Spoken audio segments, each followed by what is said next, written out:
This is the story of a classic love triangle: husband, wife, and lover. One of these three died in what was described as an accident. A forensic computer analysis uncovered photographs and emails so revealing they even embarrassed a local judge. Detroit, Michigan, nicknamed the Motor City for its history as one of the world's largest automotive manufacturing hubs. Just west of Detroit is Michigan State University with almost 40,000 students. In 1990, Michael Mick Fletcher was an undergraduate student there with hopes of one day becoming a lawyer. At a campus social event, Mick Fletcher met Leanne Meisner, who wasn't a student but worked as a telemarketer nearby. For both, it was love at first sight, and they were inseparable. 3 years later, in September of 1993, Mick and Leanne married. That was great. He was going to be a lawyer, so he'd make a lot of money, be able to buy her a nice house, and she wanted to stay home and have a lot of babies. That's all she wanted in life. That's all, since she was a little girl, all she wanted to do was to get married and have children. The newlyweds settled in Hazel Park, a working-class suburb just north of Detroit. They bought this house on Hazelwood Avenue, and Mick started law school. Leanne worked to support them, and not long afterwards, the couple had a daughter, Hannah. That was her joy. She was just crazy about Hannah.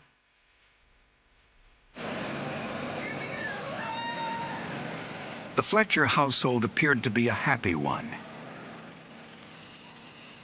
I mean, she just got a thrill out of everything that Hannah did. Oh my gosh, she dressed her so cute too. All the cute little outfits. It was like her little doll. By 1999, Mick was an up-and-coming criminal defense attorney, working hard to build his practice. On August 12, 1999, the couple had more good news. Leanne learned she was pregnant with their second child. Mick was delighted with the news and sent her a note. Leanne, I might not always tell you, but you mean the world to me. I love you so much, sweetheart. And girl or boy, so long as they are part of you, our children will all be beautiful. I love you, Mick. That Sunday night, the couple celebrated their good fortune with Leanne's parents. Mick asked his in-laws if they would watch their granddaughter, Hannah, the next day. And he said, well, I wonder if you'd babysit for about 1 hour. And I said, for 1 hour? And he said, yeah. He said, we want to go to the firing range.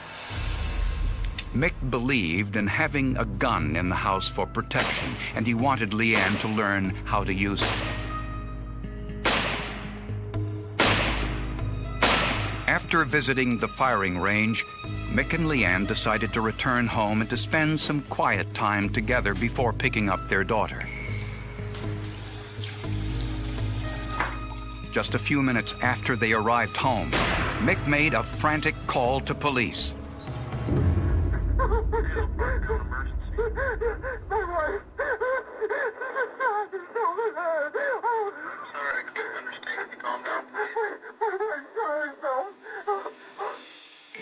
Hazel Park police found Leanne dead on the bedroom floor, naked from the waist down, a bullet hole through her right ear. Mick told police he and Leanne were sitting on the bed together, reloading the .45 caliber Smith & Wesson they just used at the firing range. He had trouble loading the second clip, so he gave it to Leanne to help him. He put the gun down in the gun box at the foot of the bed, got up, went to the bathroom to wash his hands, and that's when he heard the gun go off. He came running out of the bathroom and saw his wife laying on the floor. Oh, God. Leanne! Leanne! The last thing I ever wanted in my life was to bury one of my kids. And then to have to bury one so young, so beautiful. Not fair.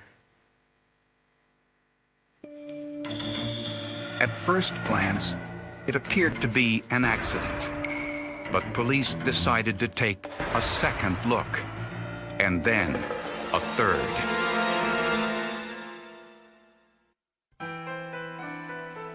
As part of the investigation into Leanne Fletcher's death, police first needed to eliminate the possibility of suicide.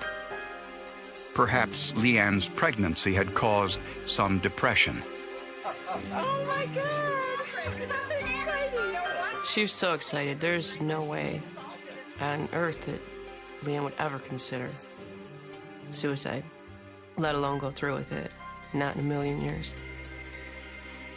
Mick Fletcher told police his wife accidentally shot herself in their bedroom shortly after a trip to the firing range as she tried to reload their pistol. Leanne's mother suspected that an accidental shooting in the head was a little too convenient. This was a terrible accident. She would have been shot in her hand, her arm, her foot, in the wall. I said it wouldn't be in her head. In the couple's bedroom, police noticed blood stains on the carpet under Leanne's body, as well as under the gun and clip. And there was blood spatter on the computer stand by the bed. There was more blood spatter on the edge of the bedspread. The medical examiner, Dr. Lubisa Dragovic, performed Leanne's autopsy. There was no gunpowder residue in the bullet wound, but there were some tiny dots of gunpowder called stippling embedded in the skin around the wound. Gunpowder stippling is a phenomenon that occurs when partly burnt or unburnt gunpowder particles land on the surface of the skin. The density of this stippling pattern indicated that the muzzle of the firearm was 12 to 18 inches away from Leanne's head when the gun went off. And the trajectory of the bullet was almost horizontal, an unusual path for a self-inflicted gunshot wound to the head. In order to accomplish that, your arm has to be about 4 foot long. This lady had only 23 inches or 23 and a half inches long right arm. When police searched the couple's home, they found a brown folder in Mick's office containing numerous romantic greeting cards. Inside were pictures of Susan Chernowski, a local district court judge. Investigators also discovered that Mick had earned $17,000 in legal fees from cases assigned by and presided over by Judge Susan Chernowski. If the two were romantically involved, this was a gross violation of legal ethics.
But 3 months later, they reconciled and moved back in together. Is that what I was supposed to do? Were you done? Yes. Okay. Police no longer believed that Leanne's death was an accident and were beginning to suspect that Mick Fletcher and the judge might be involved.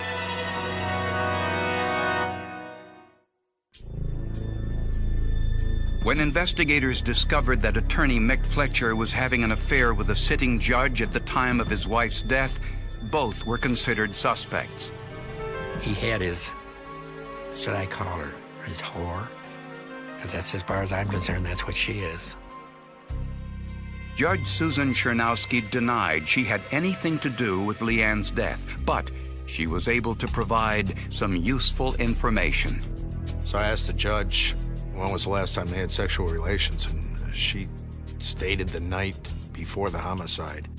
This meant that after having dinner with Leanne's parents, Mick dropped his wife and daughter off at home and made some excuse so that he could secretly meet with his lover. She believed there was no sexual relationship between himself and Leanne. And she told us that if there was a sexual relationship between Michael and Leanne, that their relationship would be over. And all of a sudden, now at the time of her death, she was 4 weeks pregnant, that we believe that that was indeed the motive for her death. Mick insisted that Leanne's death was an accident. He claimed Leanne was reloading their gun and that he heard the gunshot when he was in the bathroom. But the evidence told a different story. The gun and extra clip were found on the floor and not in Leanne's hand. In a lot of cases where people shoot themselves, the gun is still in their hand because of anatomy that I can't explain. The body grabs the gun.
If there are additional drops of blood that occur later or contaminate on top of it, or some smudging occurs, there will still be areas that allow for this pattern to be recognized, and that was not there.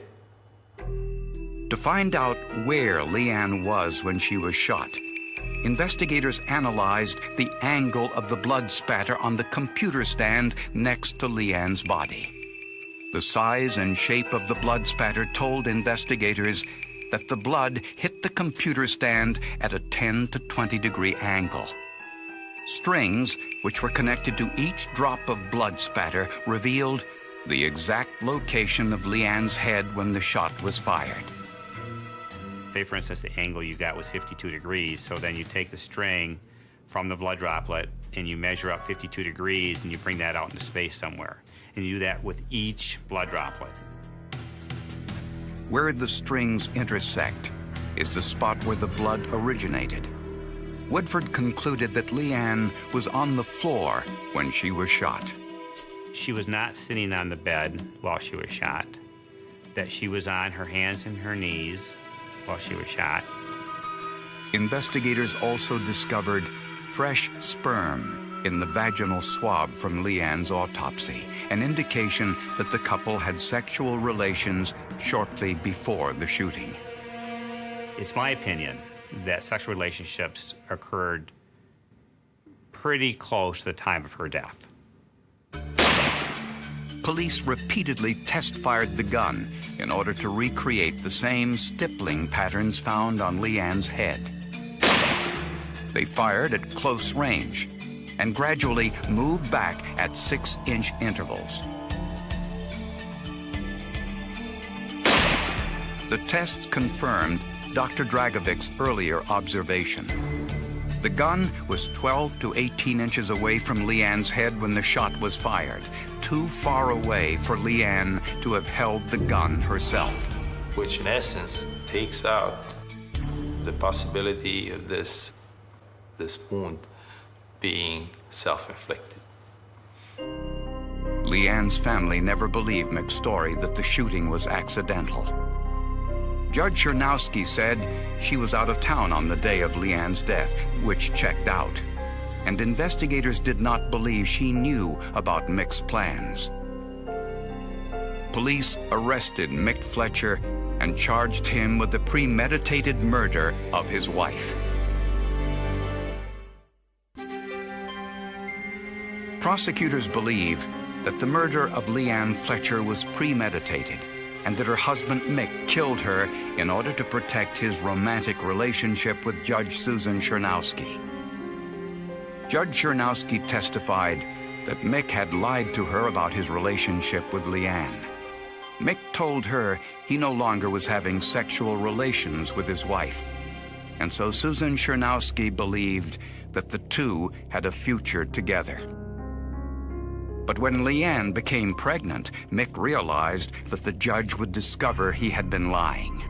I really do think if she wouldn't have gotten pregnant, she'd still be alive. I think that panicked him when she got pregnant, you know. Prosecutors believe the couple's trip to the firing range was probably a setup, a way to explain why the pistol was out of its case in the bedroom. They had to pick up their daughter, but before they picked up their daughter, they wanted to come home and have what he quoted as a quickie. When they returned from the firing range and Leanne went into the bathroom, Mick placed the gun near the gun case at the foot of their bed.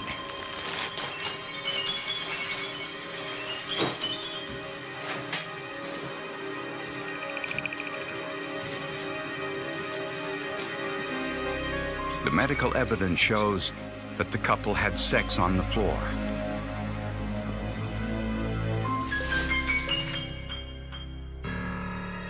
We have to go pick up Hannah now. As Leanne was getting up, Mick grabbed the gun and pulled the trigger. The mistakes Mick made were numerous. Blowback blood spatter landed on the cuff of Mick's shirt. And he placed the weapon and clip on top of a blood stain next to Leanne's bloody hand, which clearly showed she hadn't been holding the gun. Mick then went into the bathroom and rinsed off Leanne's blood. Blood that was later found in the sink trap. Then he called police. You have the evidence of the night before where he is professing his love to another woman, not his wife. You had the blood in the trap of the sink, which would indicate that he washed his hands prior to making a 911 call. You have the high-velocity blood mist on the cuff of his shirt. You have the stippling patterns that are on the right side of Leanne's face. So it's a combination of all this evidence that just pointed towards him as the person that committed this crime. Mick didn't want to be with Leanne anymore, but the thought of her being with somebody else, he just couldn't handle it. Guilty of the lesser offense of second-degree murder. But the jury did not believe Mick Fletcher planned Leanne's murder, so he was convicted of second-degree murder. We were grateful that it was second degree, but it should have been first degree. It should have, I mean, it was clearly premeditated, and anybody that knew him knew that.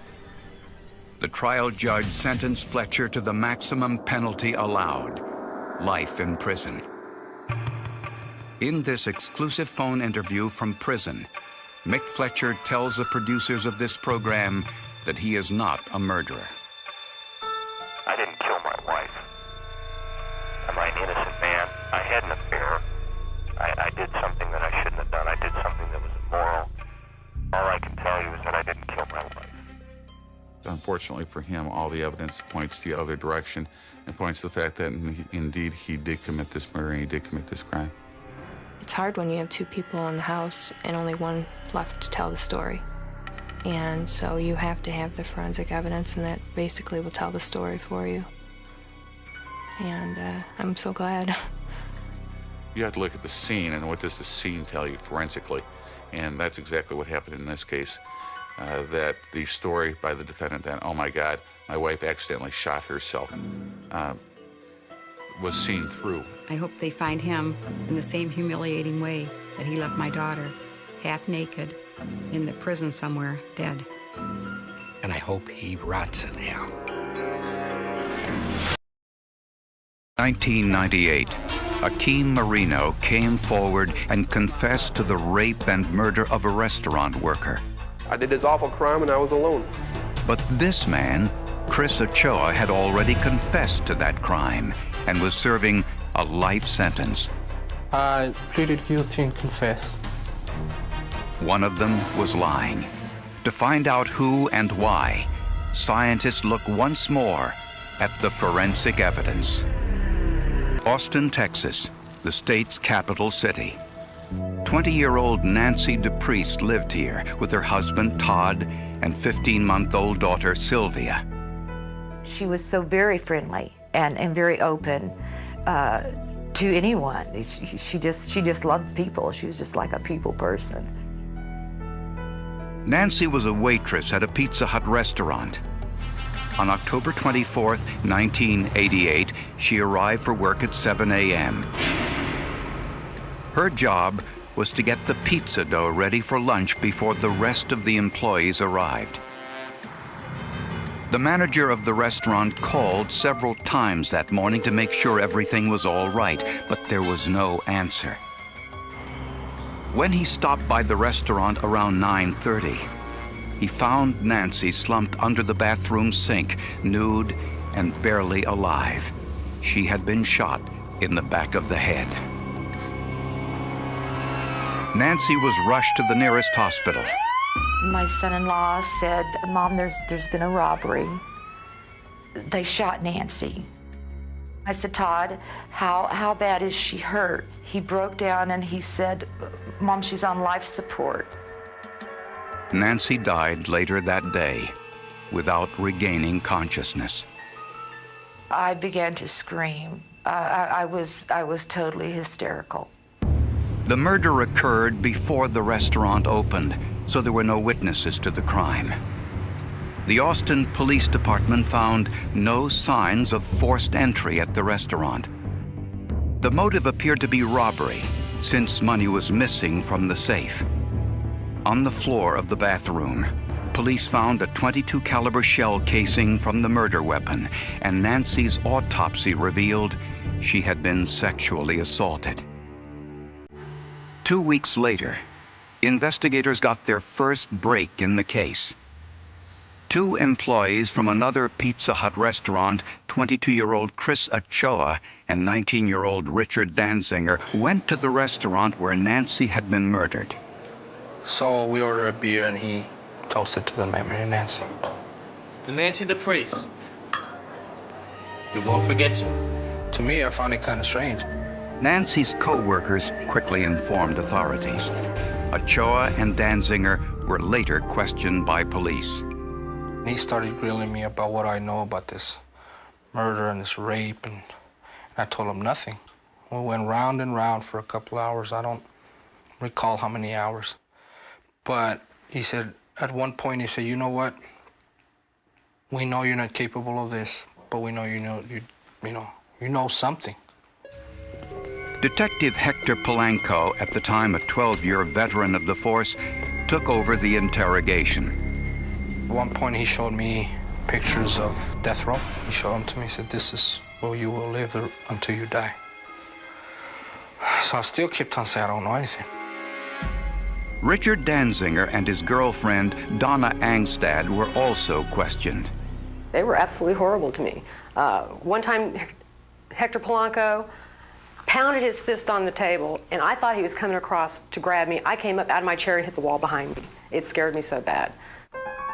Donna said she and Richard were together in Donna's apartment at the time of the murder. I took a lie detector test, and they told me I flunked it. 2 days later, Chris Ochoa confessed to the rape and murder of Nancy DePriest. I did it. I pleaded guilty.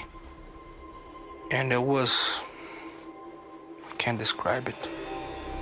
He also revealed that his friend, Richard Danziger, was his accomplice. Ochoa said he and Danziger entered the restaurant with keys the two had obtained. They found Nancy alone, preparing pizza dough. After ordering her to remove the money from the safe, Ochoa said he and Danziger bound, gagged, raped, and shot her. Ochoa said he was the one who pulled the trigger.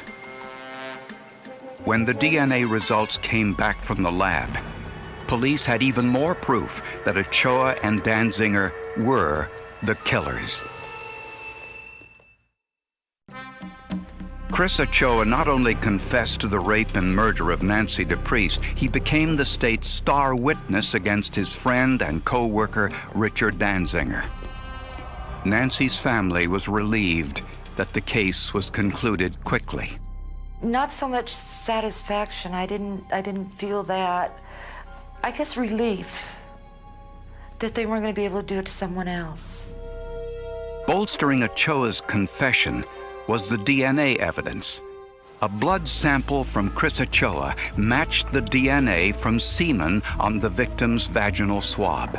I examined a vaginal swab specimen from Nancy DePriest. DNA was extracted from spermatozoa on that swab, and then DNA typing was done using a single gene that we had available at that point in time, and a result was obtained from that gene that was actually compatible with Chris Ochoa, and about 10 to 16% of the population.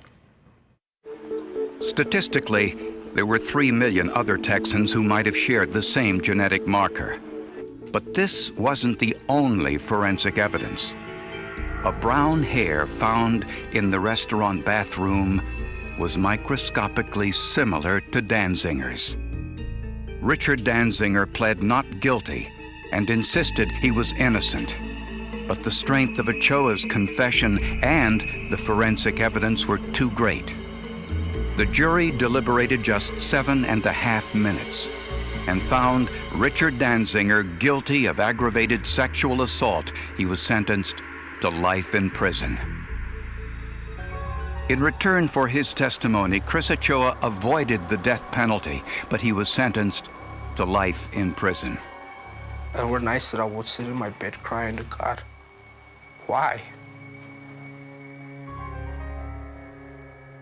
Why? I would ask him, I'm tired, God. Tired. I was very tired.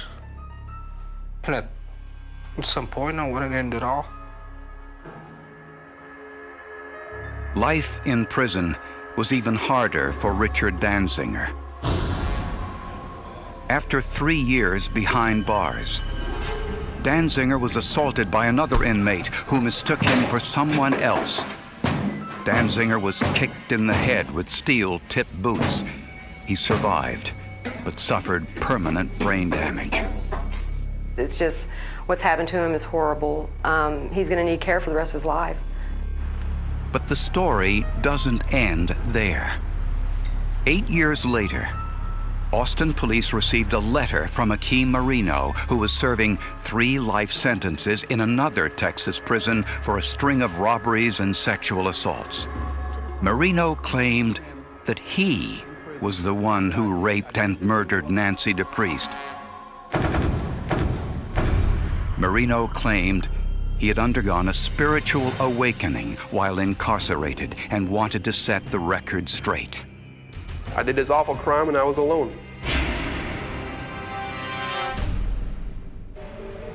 Marino said the El Paso Police Department had the gun he used to kill Nancy DePriest. They had taken it when he was arrested on an assault charge. Homicide detective Manuel Fuentes was assigned to investigate Marino's story. I got a call from El Paso Police Department, and the detective there said, "You're not going to believe this, but that gun hasn't been destroyed. We still have it in evidence." Scientists compared Marino's .22 caliber handgun to the bullet removed from Nancy DePriest. The ballistic examination did not reveal a match. It appeared there wasn't much more to investigate. 2 years later, Akeem Marino tried once again. I want to thank Speaker Laney for your friendship. This time, he sent a letter to then-Governor George W. Bush with a copy to the prosecutor's office. I told him basically the same thing, that I had committed a murder in '88 at the Pizza Hut, and that there was 2 innocent men who I did not know locked up for it. This time, Detective Fuentes visited Chris Ochoa in prison. Once again, Ochoa repeated what he had been saying for 10 years, that he and Danziger had acted alone. And I told him, yeah, you're right, I did it. So you know what, just let me do my time. And he said, as far as he knew, there wasn't a third person involved. It was just him and Richard that killed Nancy DePriest.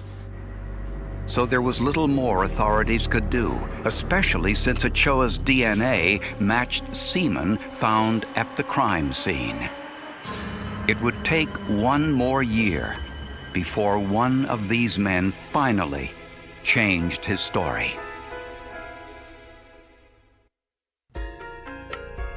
For almost 11 years, Chris Ochoa continued to maintain that he and Richard Danziger were responsible for the rape and murder of Nancy DePriest.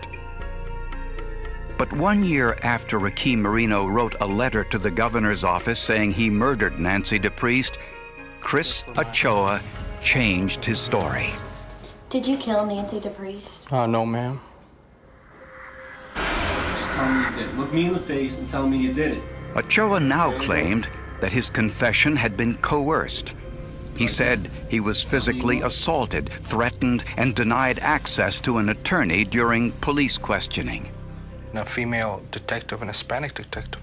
She came in and I asked her, you know, can I have an attorney? And she got real upset and said, you can't have one until you're officially charged. In search for help, Ochoa contacted the Wisconsin Innocence Project, a group that investigates cases in which they believe an innocent person has been wrongfully convicted. And I told them, please help me. I don't know who else to turn to.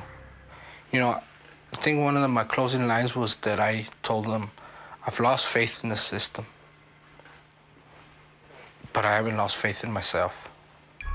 But the founder of the Innocence Project, John Prey, wasn't sure what to think.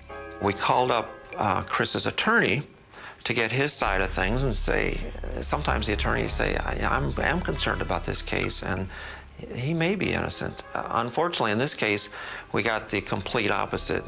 Chris's attorney told us we are totally wasting our time on this case. He is very guilty. And if Chris Ochoa was innocent, why did DNA tests place him at the scene of the crime? 12 years earlier, tests could only analyze one gene from Nancy DePriest's vaginal swab, the gene called DQ alpha. But by the year 2000, the accuracy of DNA testing had advanced to a level where 10 genes could be analyzed. The DNA testing that I'm doing today is more complicated, harder to interpret, more discriminating. The Wisconsin Innocence Project asked local prosecutors to send Nancy DePriest's forensic samples for more sophisticated DNA testing, which they did. 12 years after Nancy DePriest's murder, Karen Scalise compared Chris Ochoa's blood DNA to the vaginal swab taken from the crime scene. I sort of went, oh my God, and just immediately double-checked it to myself. Just to make sure, additional DNA testing was also done by Ed Blake, who had performed the original DNA test a decade earlier. When that work was done, ultimately Chris Ochoa, Richard Danziger, and Nancy DePriest's husband were all eliminated as the source of the spermatozoa from Nancy DePriest. But there was still the issue of Marino's gun. Detective Fuentes decided to send it to another lab, the Southwest Institute in Dallas, for more tests. The shell casing, without a doubt, matched the gun that we got from Akeem Marino. And this was the shell casing that was found inside the Pizza Hut. So now we had DNA. Now we had a bullet or a shell casing that was ejected at the crime scene that matched the gun that we got from Akeem Marino. As a last step, prosecutors compared Akeem Marino's DNA to the semen from Nancy DePriest's vaginal swab. It matched, just as Marino said it would. Everybody says they're innocent in prison. But yeah, some of us actually are. Akeem Marino's confession includes a chilling account of what happened the day Nancy DePriest was murdered, but it also answered many questions. I was wearing a workman's uniform with a false name on it. And I knocked on the side door, and Miss DePriest came up and unlocked the door just before the restaurant opened. Once inside, Marino held Nancy at gunpoint and demanded the restaurant's money. Hey! Get into this thing.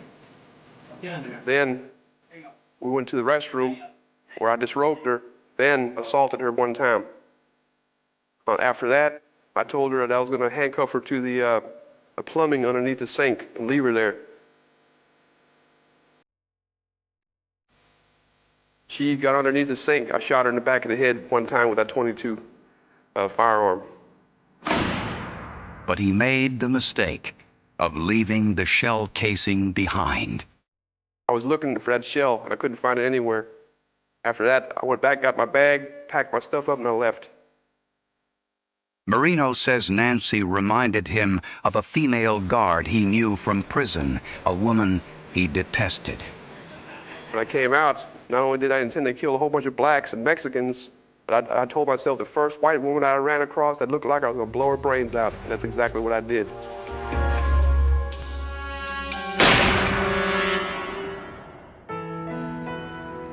But the bigger question is why Chris Ochoa would repeatedly confess to a crime he didn't commit.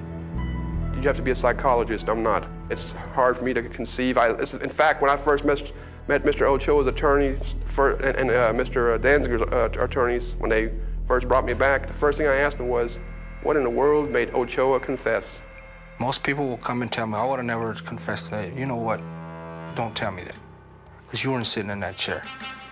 Ochoa said he was threatened with the death penalty unless he confessed, a technique most law enforcement interrogation experts say is improper.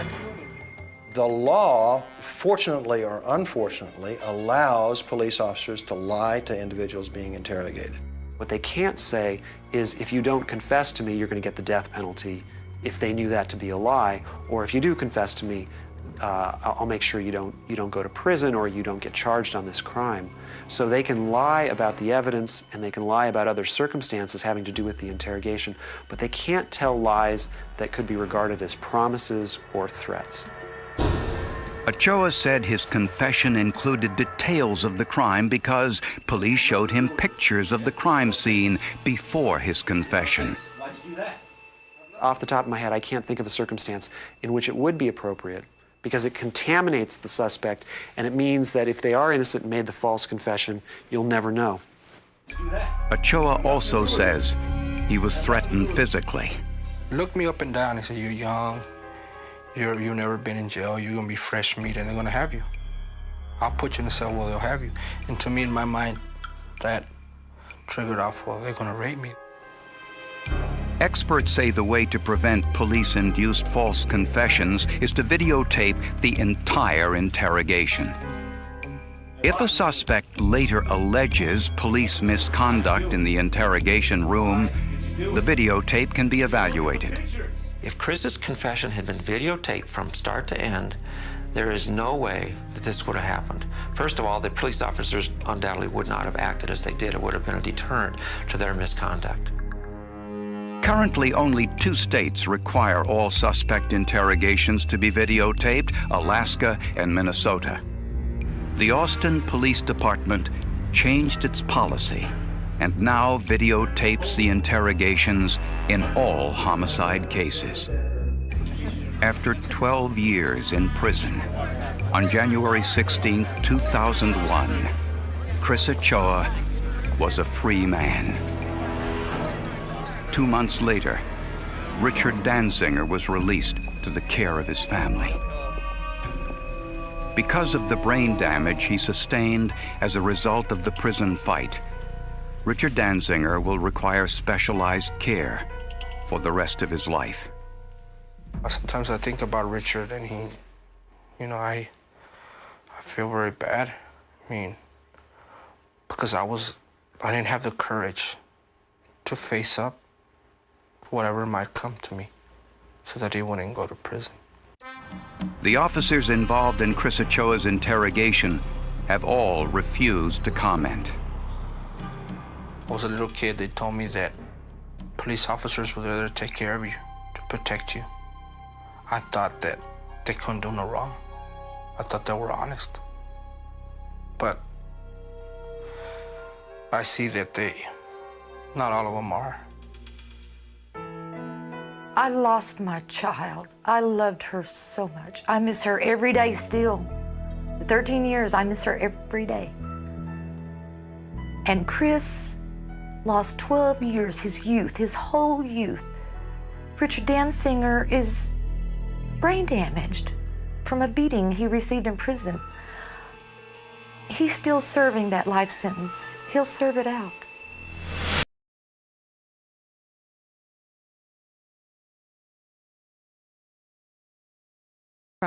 Buried family secret reveals the killer. The first thing the sheriff noticed was the silence. Not the ordinary silence of a sleepy Alabama back road after midnight, but the kind that seemed to swallow every sound before it could escape. No barking dogs, no crickets, no passing trucks.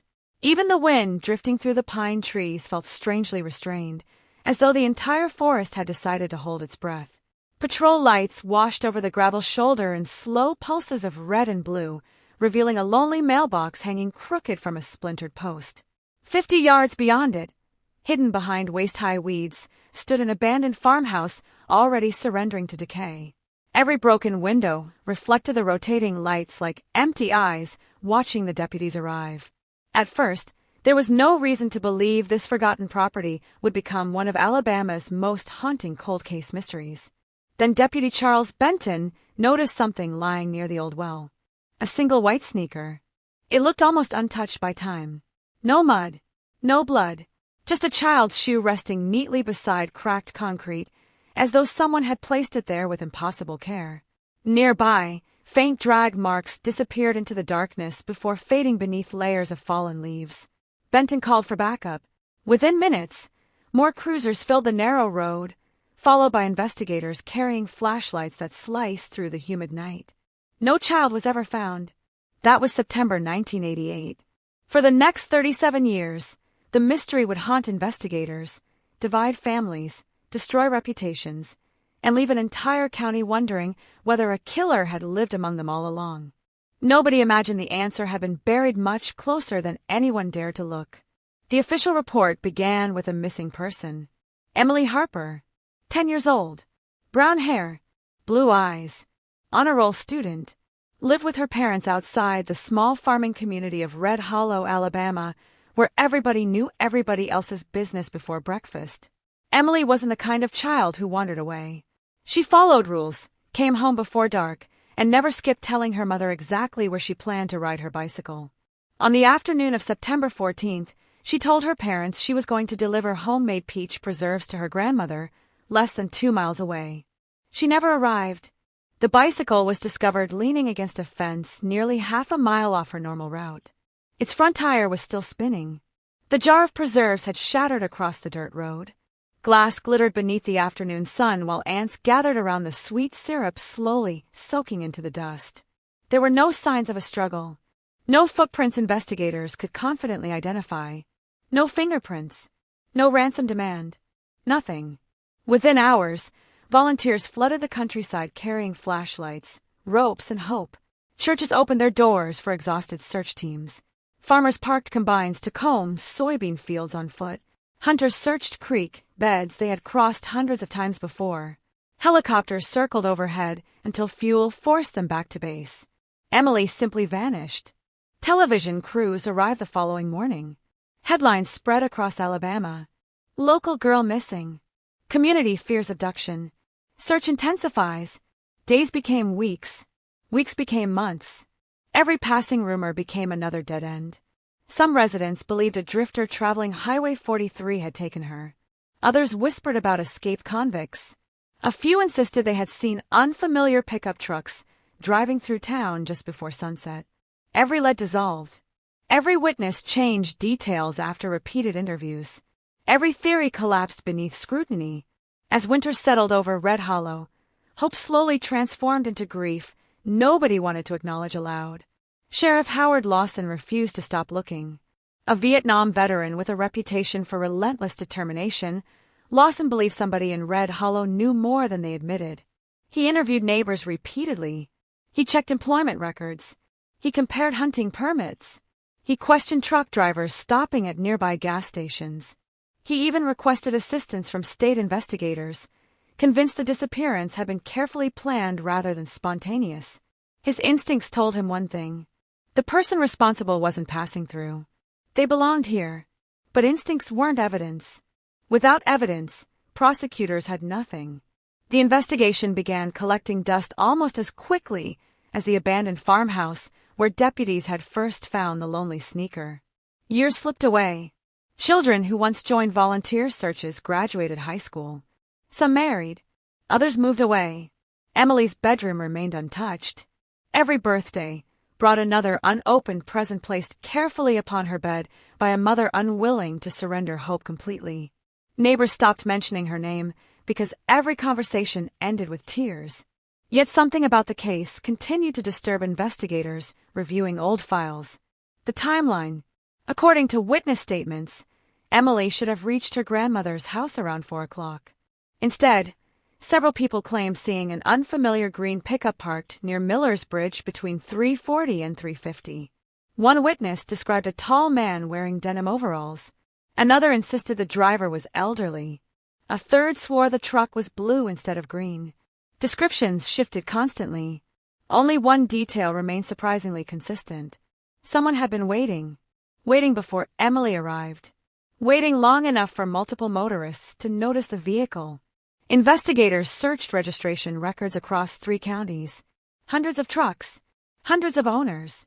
Nothing connected. One detective later admitted the investigation had become buried beneath paperwork generated by desperation instead of evidence. Every anonymous tip demanded attention. Every phone call required documentation. Every psychic prediction consumed valuable hours. Every rumor spread faster than facts. The truth slipped further away beneath noise. Then another strange detail surfaced. 3 weeks before Emily disappeared, local mechanic Raymond Ellis reported someone stealing a shovel from behind his repair shop. Not expensive, not unusual, except the thief ignored thousands of dollars worth of tools sitting nearby. Only the shovel vanished. Deputies recorded the theft, forgot about it. Years later, investigators wondered whether they should have paid closer attention. Because the shovel was never recovered, neither was Emily. The abandoned farmhouse eventually became central to nearly every conspiracy surrounding the case. Teenagers dared each other to enter after sunset. Hunters claimed hearing voices drifting from broken windows. One family reported strange lights moving through the property late at night. Deputies investigated repeatedly. Nothing. Just raccoons, wind, rotting wood, imagination feeding grief. Still, something kept drawing people back. The farmhouse belonged to the Whitaker family decades earlier before bankruptcy forced them to leave. Since then, nobody stayed longer than a few weeks. Locals considered the place cursed, not because of ghost stories, because every tragedy somehow seemed connected to that stretch of land. Livestock disappeared. Cars broke down. One hunter suffered a fatal heart attack nearby. Another vanished briefly before wandering onto a highway confused and dehydrated. Coincidences accumulated until superstition replaced reason. Sheriff Lawson dismissed every tale. He believed evil wore human faces, not supernatural ones. His detectives searched the farmhouse 6 separate times between 1988 and 1994. Metal detectors, cadaver dogs, ground probes. Nothing produced enough evidence to justify excavation. Budget limitations eventually ended further searches. The building slowly collapsed into the earth. Files moved into storage. New crimes demanded attention. Fresh victims replaced old headlines. Red Hollow continued living beneath the shadow of an unanswered question. What happened to Emily Harper? Children grew up hearing parents repeat the same warning. Never accept rides. Never trust strangers. Never take the old road alone. Emily became less of a person and more of a cautionary tale. But cautionary tales rarely explain themselves. They simply linger, waiting. Much like another piece of evidence nobody understood. Inside the sheriff's evidence locker sat a faded denim ribbon discovered tangled in blackberry bushes less than 100 yards from where the bicycle had been abandoned. Laboratories tested it in 1988. No fingerprints. No blood, no fibers matching known suspects. The ribbon disappeared into storage alongside hundreds of forgotten exhibits. Technology wasn't advanced enough. Not yet. Time marched forward. The sheriff retired. Several detectives passed away. Records yellowed. Evidence boxes collected dust. Emily's parents grew older. Reporters occasionally revisited the mystery during anniversary broadcasts, interviewing retired deputies who repeated the same heartbreaking sentence. We never stopped caring. Yet caring wasn't enough. Justice remained impossible. Then, in the spring of 2025, an evidence technician preparing older files for digital archiving opened a cracked cardboard box sealed nearly 4 decades earlier. Inside rested the faded denim ribbon, still carefully labeled, still preserved, still waiting. Advances in forensic DNA analysis allowed scientists to recover microscopic biological material impossible to detect in 1988. The ribbon traveled to a modern laboratory. Technicians wore protective suits. Every procedure followed strict contamination protocols. Weeks passed without updates. Then one ordinary Tuesday morning, the laboratory director made a phone call that instantly reopened one of Alabama's oldest unsolved investigations. The sample contained usable DNA. Not enough for an immediate identification. Enough for genealogy. Enough to begin following family lines stretching across generations. Enough to awaken ghosts sleeping beneath 37 years of silence. Detectives reopened dusty filing cabinets. Boxes returned to conference tables. Maps unfolded once again. Old witness interviews were digitized. Photographs scanned. Forgotten names resurfaced. Patterns nobody noticed in 1988 slowly emerged under modern analysis. One surname appeared repeatedly, not because investigators considered it suspicious at the time, because it appeared almost everywhere. Volunteer search lists, church attendance, neighborhood meetings. fundraising events, anonymous tip logs, property ownership records, funeral guest books.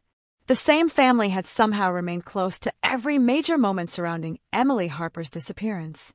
Close enough to help, close enough to comfort, close enough to watch the investigation from the inside, close enough that nobody ever questioned them. Until now, and buried beneath decades of ordinary family history, investigators found a secret someone had spent a lifetime making sure never reached daylight. This is a work of fiction.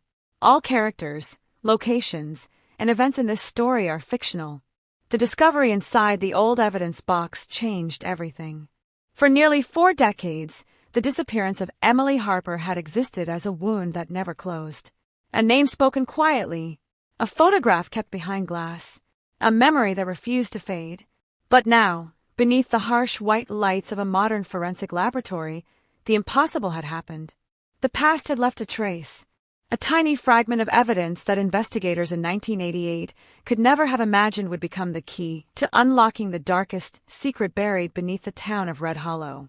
The DNA result did not arrive with sirens. It did not come with a dramatic confession. It came through a single phone call, a researcher staring at a computer screen, a match percentage rising higher than anyone expected, and then a name. The investigators gathered around the conference table without speaking. Old case photographs covered the walls. Maps from 1988 were spread across desks. The same faces appeared again and again. Detectives who had retired, witnesses who had aged, families who had waited years for answers. But the name appearing in the forensic report was not the name they expected. It belonged to someone connected to Emily's life. Someone who had been there from the beginning. Someone who had stood beside the search teams. Someone who had offered help when the entire community was desperate to find her. The room became silent, because the most terrifying possibility in any cold case is not that the killer disappeared. It is that the killer stayed. For investigators reopening the file, the first question was no longer, who could have done this? The question became, how did we miss this for so long? Detective Marcus Vale had spent 20 years studying forgotten cases. He knew the pattern. Time changes everything. Witnesses forget. Records disappear. People move away. Evidence deteriorates. But time also creates something else. Confidence. The person responsible begins believing they escaped forever. They stop looking over their shoulder. They begin telling stories. And eventually, those stories create contradictions. The new investigation started by examining every person who had inserted themselves into the original search. Volunteers, neighbors, friends, local officials, anyone who had unusual access during those first chaotic days. The detectives returned to old interview tapes recorded on outdated equipment. The voices sounded distant and damaged, but the words remained clear. One voice appeared repeatedly. Daniel Whitaker, a respected member of the community, owner of a small construction company, a man who had organized search parties, a man who had donated supplies, a man who had comforted Emily's parents when hope was fading. In 1988, nobody looked at Daniel Whitaker as a suspect. They looked at him as a neighbor, a helper, a friend. But the new evidence forced investigators to examine everything differently. Every conversation, every photograph, every moment. A picture taken 3 days after Emily disappeared suddenly gained new meaning. Hundreds of volunteers stood outside the local church preparing to search nearby fields. Daniel Whitaker stood near the center of the crowd. His expression was serious. His hands were folded. To most people, it was simply the image of a concerned citizen. But investigators noticed something else. A detail hidden in the background. Daniel was wearing a jacket, a denim jacket, the same style of material connected to the ribbon recovered near the bicycle trail. At the time, it meant nothing. In 2025, it became another question. The detectives began digging into Daniel's history. Not rumors, not assumptions. Facts, financial records, property documents, employment records, old photographs. They discovered something strange. Months before Emily disappeared, Daniel had quietly purchased a section of land near the abandoned Whitaker farmhouse. The transaction was never considered suspicious. He had claimed he wanted extra space for equipment storage. but investigators noticed the location. The property sat directly between Emily's home and her grandmother's house. A shortcut, a hidden route, a place where someone could disappear without being seen. The original investigators had known Daniel owned nearby land. But in 1988, it seemed irrelevant. Now it looked different. A pattern was forming. A pattern hidden beneath decades of ordinary life. Then came another discovery. A forgotten witness statement, buried inside a box labeled Miscellaneous Interviews. The witness was a retired male carrier named Walter Crane. In 1988, Crane told investigators he saw Emily speaking with someone near the old bridge shortly before she vanished. But his statement was dismissed because he could not clearly identify the person. He remembered only one thing, a phrase. Emily had said, "You know my dad." At the time, investigators assumed she meant a family friend. Now they wondered if they had misunderstood, because Daniel Whitaker had known Emily's father for years. They worked together. They attended the same community events. Their families had shared holidays. Daniel was not a stranger. That was what made the case so disturbing. The person who could approach Emily without fear may never have needed to force her trust. He already had it. The investigation moved deeper. DNA genealogy experts traced the evidence sample recovered from the ribbon through distant relatives. The trail eventually connected back to Daniel's family line. Not enough for an arrest. Not yet, but enough to change the direction of the entire investigation. Then detectives found something even more disturbing. A private journal belonging to Daniel's older sister, Rebecca. The journal had been stored in an attic for decades. After Rebecca's death, the family donated boxes of personal belongings to a local historical archive. Nobody expected anything connected to Emily Harper. But inside the pages were entries from 1988. Short sentences, strange observations, fragments of conversations. One entry dated September 15th, the day after Emily vanished, contained only 7 words. He came home before the search began. Investigators stared at that sentence for hours. Who was he? Why did Rebecca write it? And why had nobody ever mentioned it? The family secret that had been buried for 37 years was beginning to surface. But every answer created another question. Because the closer investigators moved toward the truth, the clearer one thing became. The disappearance of Emily Harper was never a random tragedy. It was a carefully hidden secret protected by silence.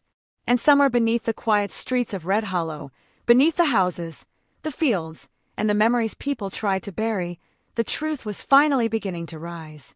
This is a work of fiction. All characters, locations, and events in this story are fictional. The sentence in Rebecca Whitaker's journal remained on the detective's screen for hours. He came home before the search began. 7 words. 7 words that had survived nearly 4 decades. 7 words that transformed a forgotten family diary into the center of an investigation that had been frozen in time. Detective Marcus Vale printed the page and placed it beside the original case map from 1988. The old paper was covered with faded markings, handwritten notes, and names of people who had been questioned during the first investigation. At the center of the map was Miller's Bridge, the place where Emily Harper's bicycle had been found, the place where witnesses reported seeing a strange truck, the place where the investigation had started, and possibly the place where it ended. For years, investigators believed Emily's disappearance was a mystery because there was no evidence. Now they realized something far more disturbing. The evidence had been there. It had simply been ignored. The new team began rebuilding the timeline minute by minute. September 14th, 1988. The final afternoon anyone saw Emily Harper alive. 3:15 p.m. Emily leaves her home, carrying a small basket containing peach preserves for her grandmother. 3:35 p.m. A neighbor sees her riding along the old country road. 3:42 p.m. A truck is reported near Miller's Bridge. 3:50 p.m. Emily disappears. 4:05 p.m. Daniel Whitaker arrives at the Harper home offering help. 4:30 p.m. The first search begins. The timeline had always bothered investigators. Daniel appeared almost too quickly. At the time, people saw it as kindness, a concerned neighbor responding immediately.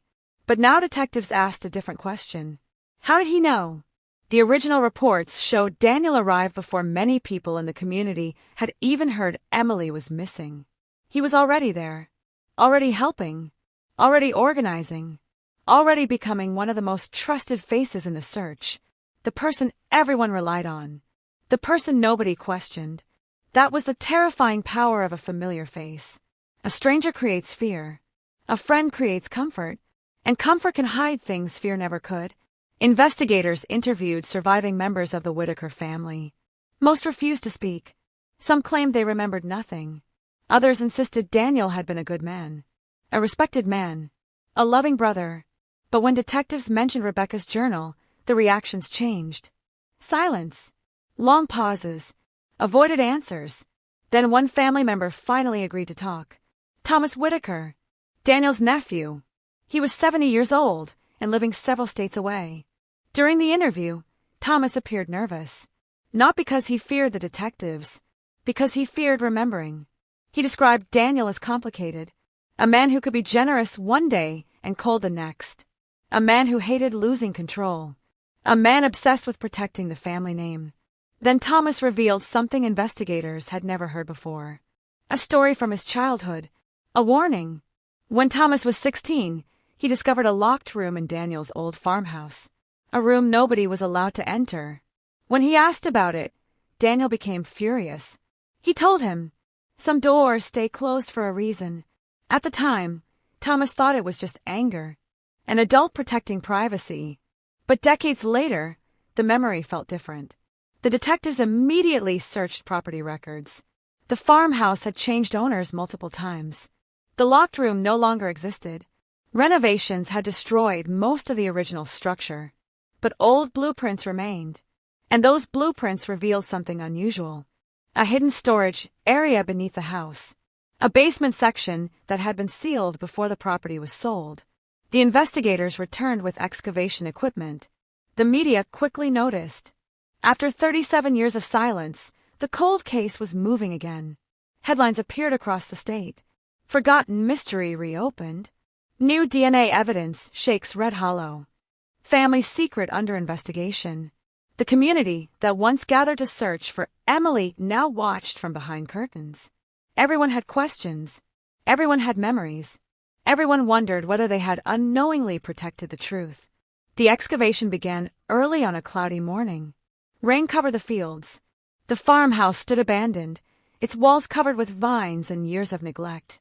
Investigators carefully removed layers of dirt and broken wood. Every movement was recorded, every discovery documented.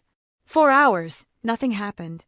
Then, beneath the foundation, workers found something. A small metal container. Rust covered the outside. The lock had been broken long ago.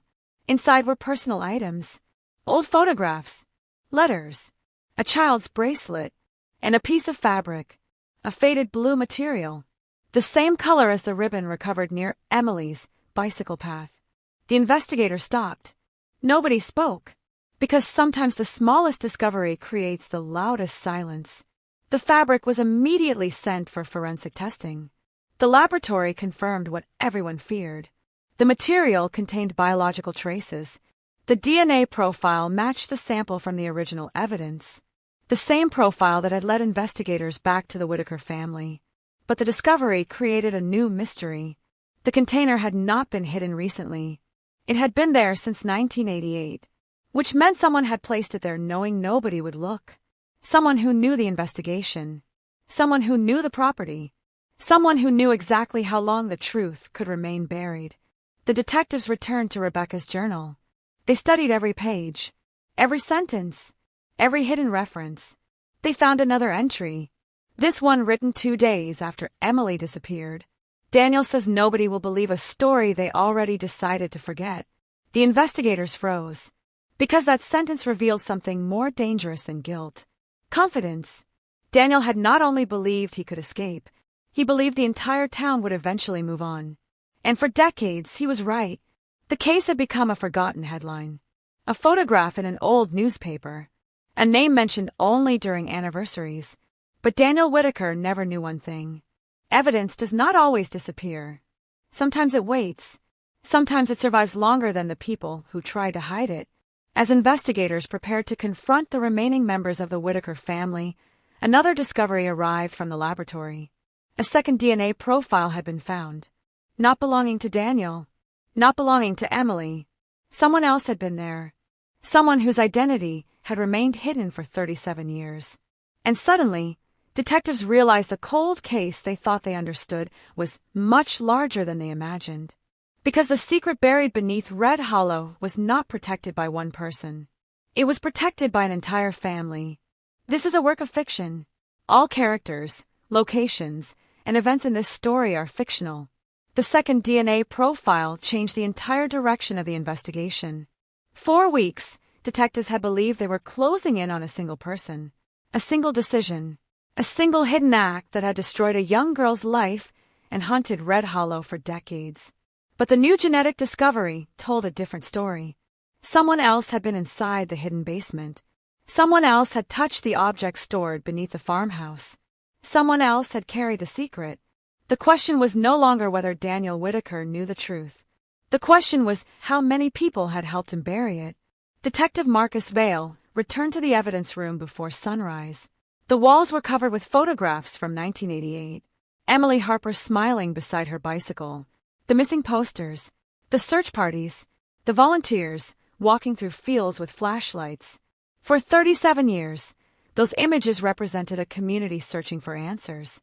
Now they represented something darker. A community searching while the truth stood among them. The second DNA profile belonged to a female relative of the Whitaker family. The laboratory could not immediately identify her, but genealogy narrowed the possibilities. Only a few names remained. And one of them made the detective stop. Rebecca Whitaker, Daniel's sister. The same woman whose journal had exposed the first cracks in the family's carefully protected story. Investigators revisited every page of Rebecca's diary. At first, they saw fear. Now they saw something else. Guilt. Rebecca had not written like someone discovering a crime. She had written like someone carrying a burden. One entry from October 1988 caught their attention. A secret does not disappear because nobody speaks about it. It only grows heavier. For years, detectives believed Rebecca knew something. Now they wondered if she knew everything. But Rebecca was dead. Her voice was gone. Her answers were buried with her. Unless her writings could speak for her. The investigation expanded. Friends of the Whitaker family were interviewed. Old neighbors were located. Former employees from Daniel's construction company were contacted. Slowly, a picture began forming. Daniel Whitaker had spent years controlling the image people saw. To the town, he was dependable, hardworking, generous. But inside the family, he was different. Several relatives described him as controlling. A man who demanded loyalty. A man who believed family problems should never leave family walls. One former employee remembered something strange from the weeks after Emily disappeared. He said Daniel suddenly stopped allowing workers near the old farmhouse. When asked why, Daniel claimed the property was unstable. Dangerous. But the employee remembered something else. Daniel had personally checked the area every evening. Always alone. Always after dark. At the time, nobody questioned it. Now, investigators saw a pattern. The farmhouse was not just a location. It was a secret. The detectives returned to the abandoned property with a new search warrant. This time, they were not searching for evidence of a crime. They were searching for evidence of a cover-up. Ground-penetrating radar scanned the surrounding land. The results showed several unusual disturbances. Places where the earth had been moved. Places where something had been buried. The first excavation revealed nothing. The second revealed old construction material. The third revealed something wrapped beneath layers of plastic. Inside was a small wooden box. The box was damaged. The contents were fragile. But one item survived. A handwritten letter. The paper was yellow and cracked. The ink had faded, but the name at the top was clear. Emily. The investigators did not read the letter immediately. They waited for forensic specialists. Every piece mattered. Every word mattered. Because after 37 years, the truth had finally reached the surface. The letter was not written by Emily. It was written to her. And the signature at the bottom belonged to someone nobody expected. Rebecca Whitaker. The letter contained no confession, no direct admission. but it revealed a terrifying detail. Rebecca had known Emily was in danger. She had known before the search began. She had known before the town gathered. And she had stayed silent. The detectives read the final lines repeatedly. I should have stopped him. I should have told them. I was afraid of what would happen if the truth came out. The investigation was no longer about finding a missing child. It was about understanding why an entire family protected the person responsible. The answer appeared to be fear. Fear of Daniel. Fear of scandal. Fear of destroying the Whitaker name. But fear could explain silence. It could not explain everything. Because one question remained unanswered. Where was Emily Harper? The evidence found beneath the farmhouse suggested the truth had been hidden there. But the exact location remained unknown.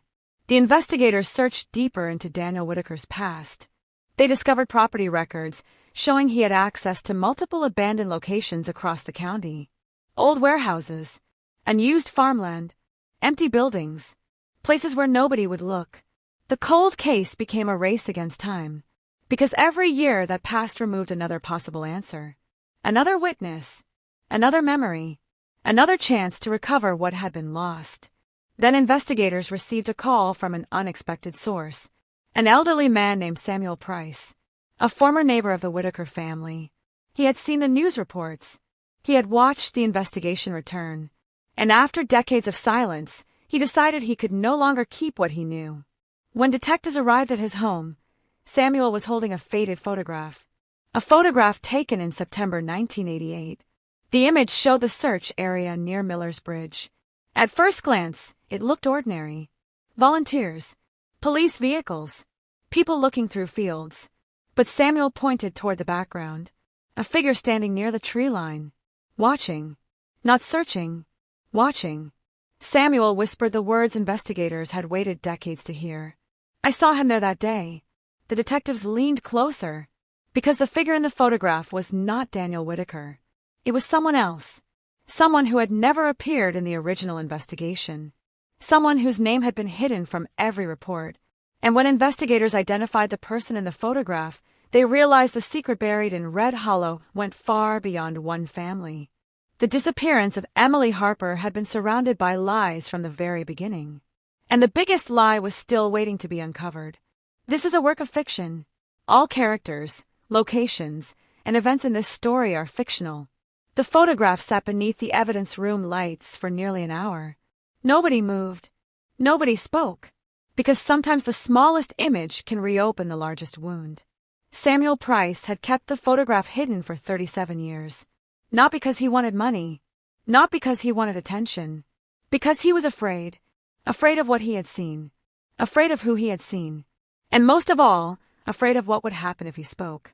The person standing near the tree line in the photograph was identified as Thomas Whitaker, Daniel's younger cousin, a man who had never appeared in the original police reports, a man who had never been interviewed, a man who, according to official records, was not even in Red Hollow on the day Emily disappeared.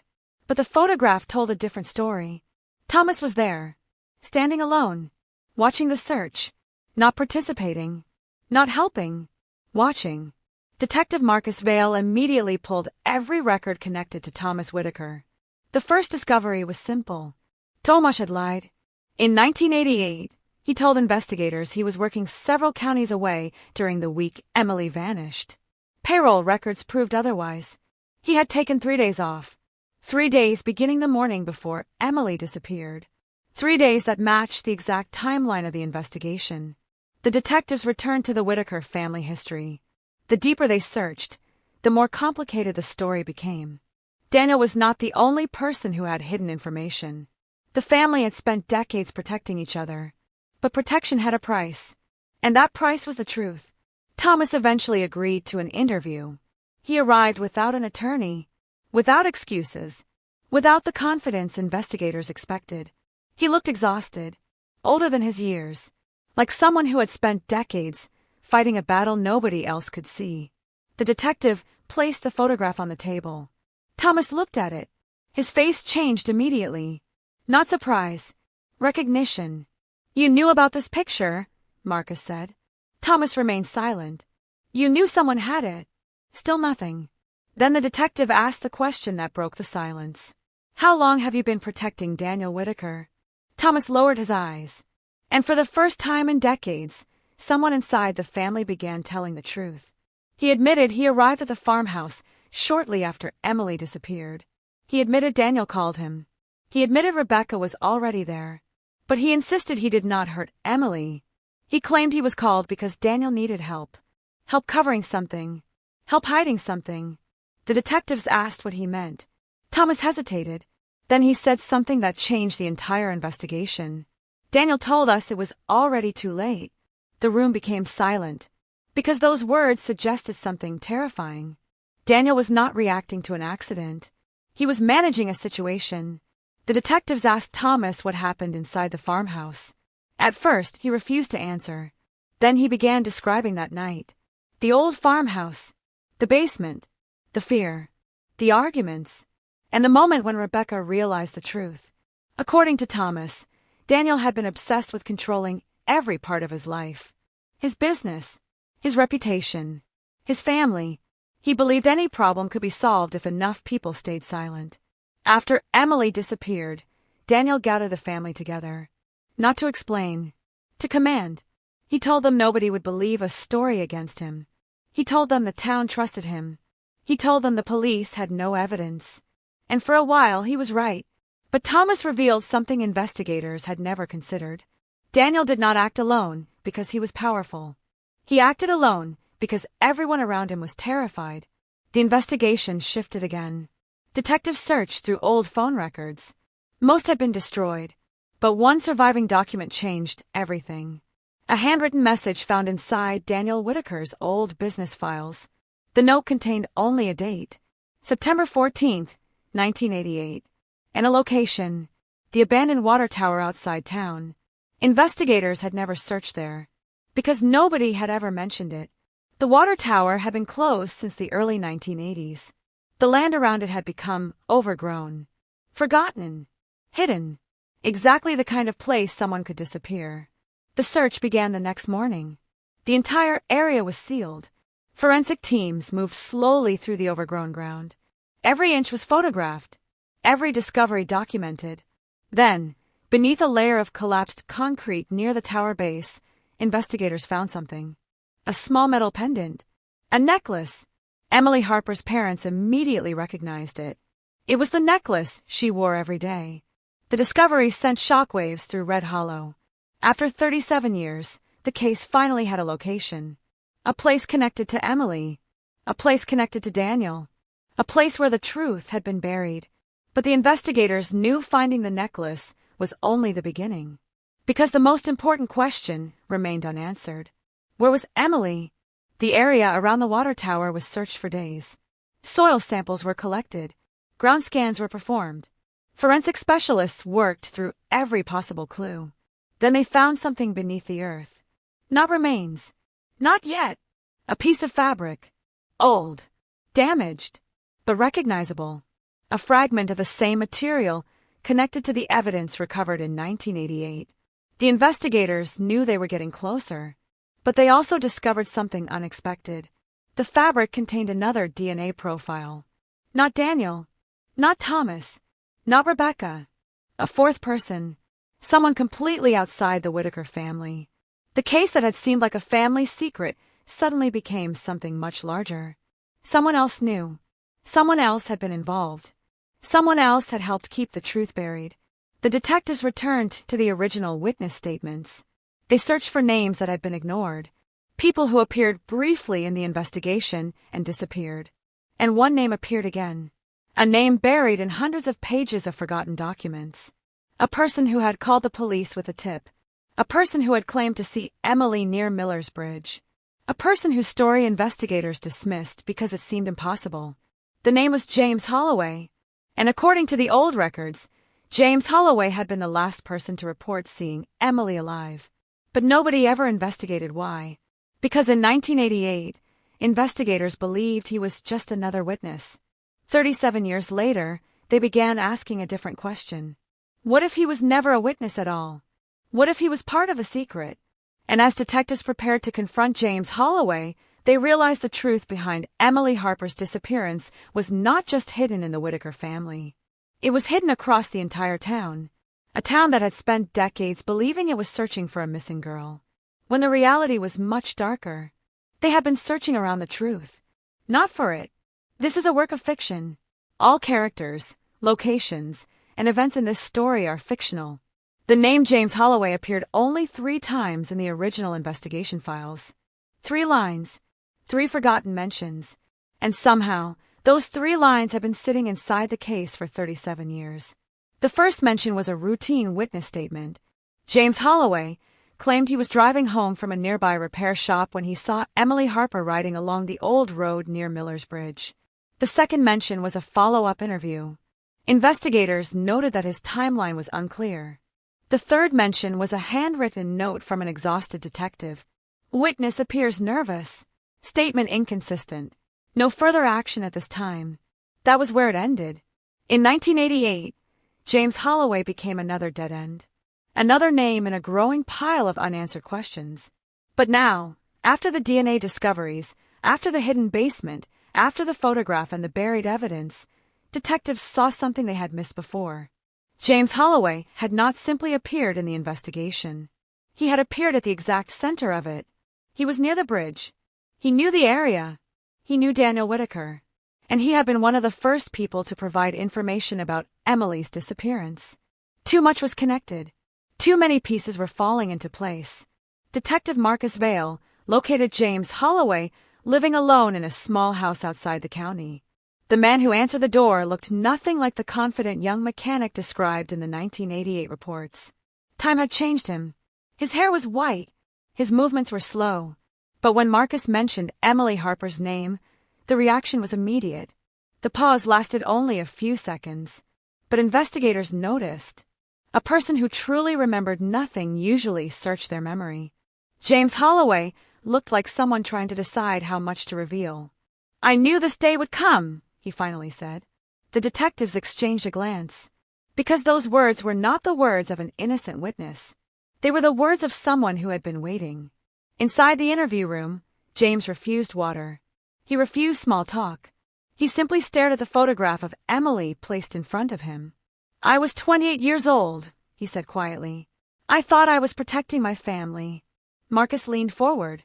"Your family?" James looked down. "No, not mine." A long silence followed. Then he revealed a secret that connected him directly to the Whitakers. James Holloway had worked for Daniel Whitaker's construction company. For years, he was one of Daniel's most trusted employees. He had access to the properties, the equipment, the abandoned buildings, the places where nobody would think to search. And according to James, Daniel knew exactly how to use that loyalty. He knew people followed him, James said. He knew people wanted to believe he was a good man. The detectives asked what happened on September 14th, 1988. James closed his eyes, and for the first time, he described the day that had haunted him for decades. He said Daniel called him shortly after Emily disappeared. Not after the police arrived. Not after the search began. Before, Daniel told him there was a problem. A problem that could destroy everything. James admitted he drove to the farmhouse. He admitted Rebecca was there. He admitted Thomas arrived later. But he insisted he never wanted to be involved. "I should have walked away," he said. "Why didn't you?" James stared at the table. "Because Daniel made sure we believed there was no way back." The detectives asked about Emily. For several minutes, James said nothing. Then he whispered, "She trusted him." Those 3 words changed the room. Because investigators had always focused on the possibility of a stranger.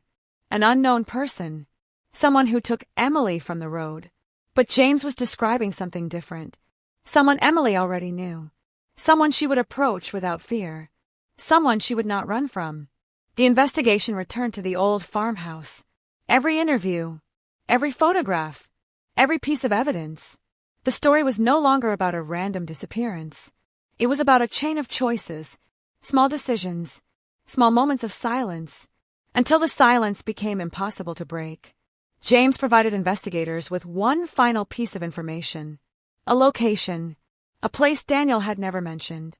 A place outside Red Hollow where he stored equipment after closing the construction company. an abandoned quarry hidden deep in the woods. The detectives arrived before sunrise. The fog covered the trees. The old quarry looked untouched. Forgotten. The kind of place that disappeared from memory. Search teams moved slowly through the area. Then one investigator noticed something unusual. A section of ground where the vegetation grew differently. A place where the earth had been disturbed years earlier. The excavation began. Hours passed. The entire community waited. Then the call came. Investigators had found something. Something that had been hidden beneath layers of soil and time. A discovery that would finally answer the question Red Hollow had carried for nearly 4 decades. But before the final truth could be revealed, detectives found one more surprise. A second container, hidden only a few feet away. Inside was not evidence from Emily's disappearance. Inside was evidence someone had intentionally placed there years later. Someone had returned to the quarry. Someone had been trying to control the story. Someone had been cleaning up the past. And suddenly investigators understood the most frightening possibility. The person responsible for hiding the truth had not disappeared with the secret. They had been watching, waiting, making sure nobody ever uncovered what happened. Until now, because the cold case that everyone thought was finally ending had just revealed another mystery. Someone was still protecting the truth, and that person was still out there. This is a work of fiction. All characters, locations, and events in this story are fictional. The second container changed the investigation once again. For the first time in 37 years, detectives believed they were standing at the edge of the truth. The quarry had already revealed enough to shake Red Hollow. The hidden evidence, the buried objects, the secrets left behind by people who believed time would protect them. But the second container created a new fear. Someone had returned. Someone had known investigators would eventually find the quarry. Someone had been preparing for the possibility that the past would come back. Detective Marcus Vale stood near the excavation site, staring into the woods surrounding the abandoned quarry. The trees were older. The paths were different, but the feeling remained the same. Someone had been here before. Someone had been watching. The forensic team carefully opened the second container. Inside were no personal belongings, no photographs, no letters. Instead, they found documents, old construction records, property maps, handwritten notes, and a small audio cassette, a cassette dated October 1988. 1 month after Emily Harper disappeared, the investigators immediately secured the item. Nobody touched it without documentation, because after decades of uncertainty, every piece of evidence carried the weight of a lifetime. The audio was transferred to digital format in a controlled laboratory. The recording quality was poor. Static filled the background. The voice was distorted. But after several attempts, specialists isolated the sound. Then the room went silent, because the voice on the recording belonged to Daniel Whitaker, a man who had spent decades being remembered as a respected businessman, a community leader, a helpful neighbor. But the recording revealed a different side, a colder side, a side hidden from everyone outside the family. The recording was not a confession. Not directly. Daniel never said Emily's name. He never described what happened. Instead, he spoke in careful phrases, warnings, instructions, threats disguised as advice. People forget what they cannot prove. That sentence appeared repeatedly. The investigators listened again. And again, every word mattered. Because Daniel's greatest weapon had never been violence. It had been control. He understood something most criminals never realize. Fear does not always need to be loud. Sometimes fear is a quiet conversation, a look across a room, a reminder of what someone could lose. The detectives compared the recording with interviews from the original case. Suddenly, old statements looked different. Rebecca's silence, Thomas's lies, James Holloway's fear. They were not random mistakes. They were consequences. Daniel had built a wall around the truth, and everyone close to him had been trapped behind it. The next discovery came from the construction records. A name appeared repeatedly, a subcontractor who had worked with Daniel during the summer of 1988. A man nobody had ever considered important. Richard Sloan. Unlike the others, Richard was not part of the Whitaker family. He was an outsider, but records showed he had helped Daniel move equipment to the abandoned quarry shortly after Emily vanished. When detectives searched his history, they discovered something disturbing. Richard left Red Hollow 3 weeks after the disappearance. He moved to another state, changed jobs, changed his name slightly, and disappeared from every conversation about the case. Until now, the detectives tracked him down. Richard Sloan was living quietly under a different last name. When they arrived, he immediately knew why they were there. "You found the quarry," he said. The detectives froze. They had not mentioned the location. They had not shown him evidence. They had not explained anything. Richard had already guessed. During questioning, Richard admitted he knew about Daniel's secret. He claimed Daniel manipulated everyone around him. "He didn't ask people to help," Richard said. "He made them believe they had no choice." The detectives asked the same question they had asked every person connected to the case. What happened to Emily Harper? Richard looked away. His answer was quiet. "I don't know everything." The room became tense. "Everything." Richard swallowed. "I know enough to know Daniel wasn't alone." That sentence reopened the entire case, because investigators had spent weeks believing the Whitaker family was protecting one person. Now they realized they might have been protecting something much larger. A network of silence. A chain of people connected by fear. The evidence from the quarry was analyzed. The results confirmed what everyone hoped and feared. The objects found there were connected to Emily. After 37 years, the mystery finally had physical evidence. But the discovery created another problem. The timeline did not match. The evidence had been moved. Not hidden once.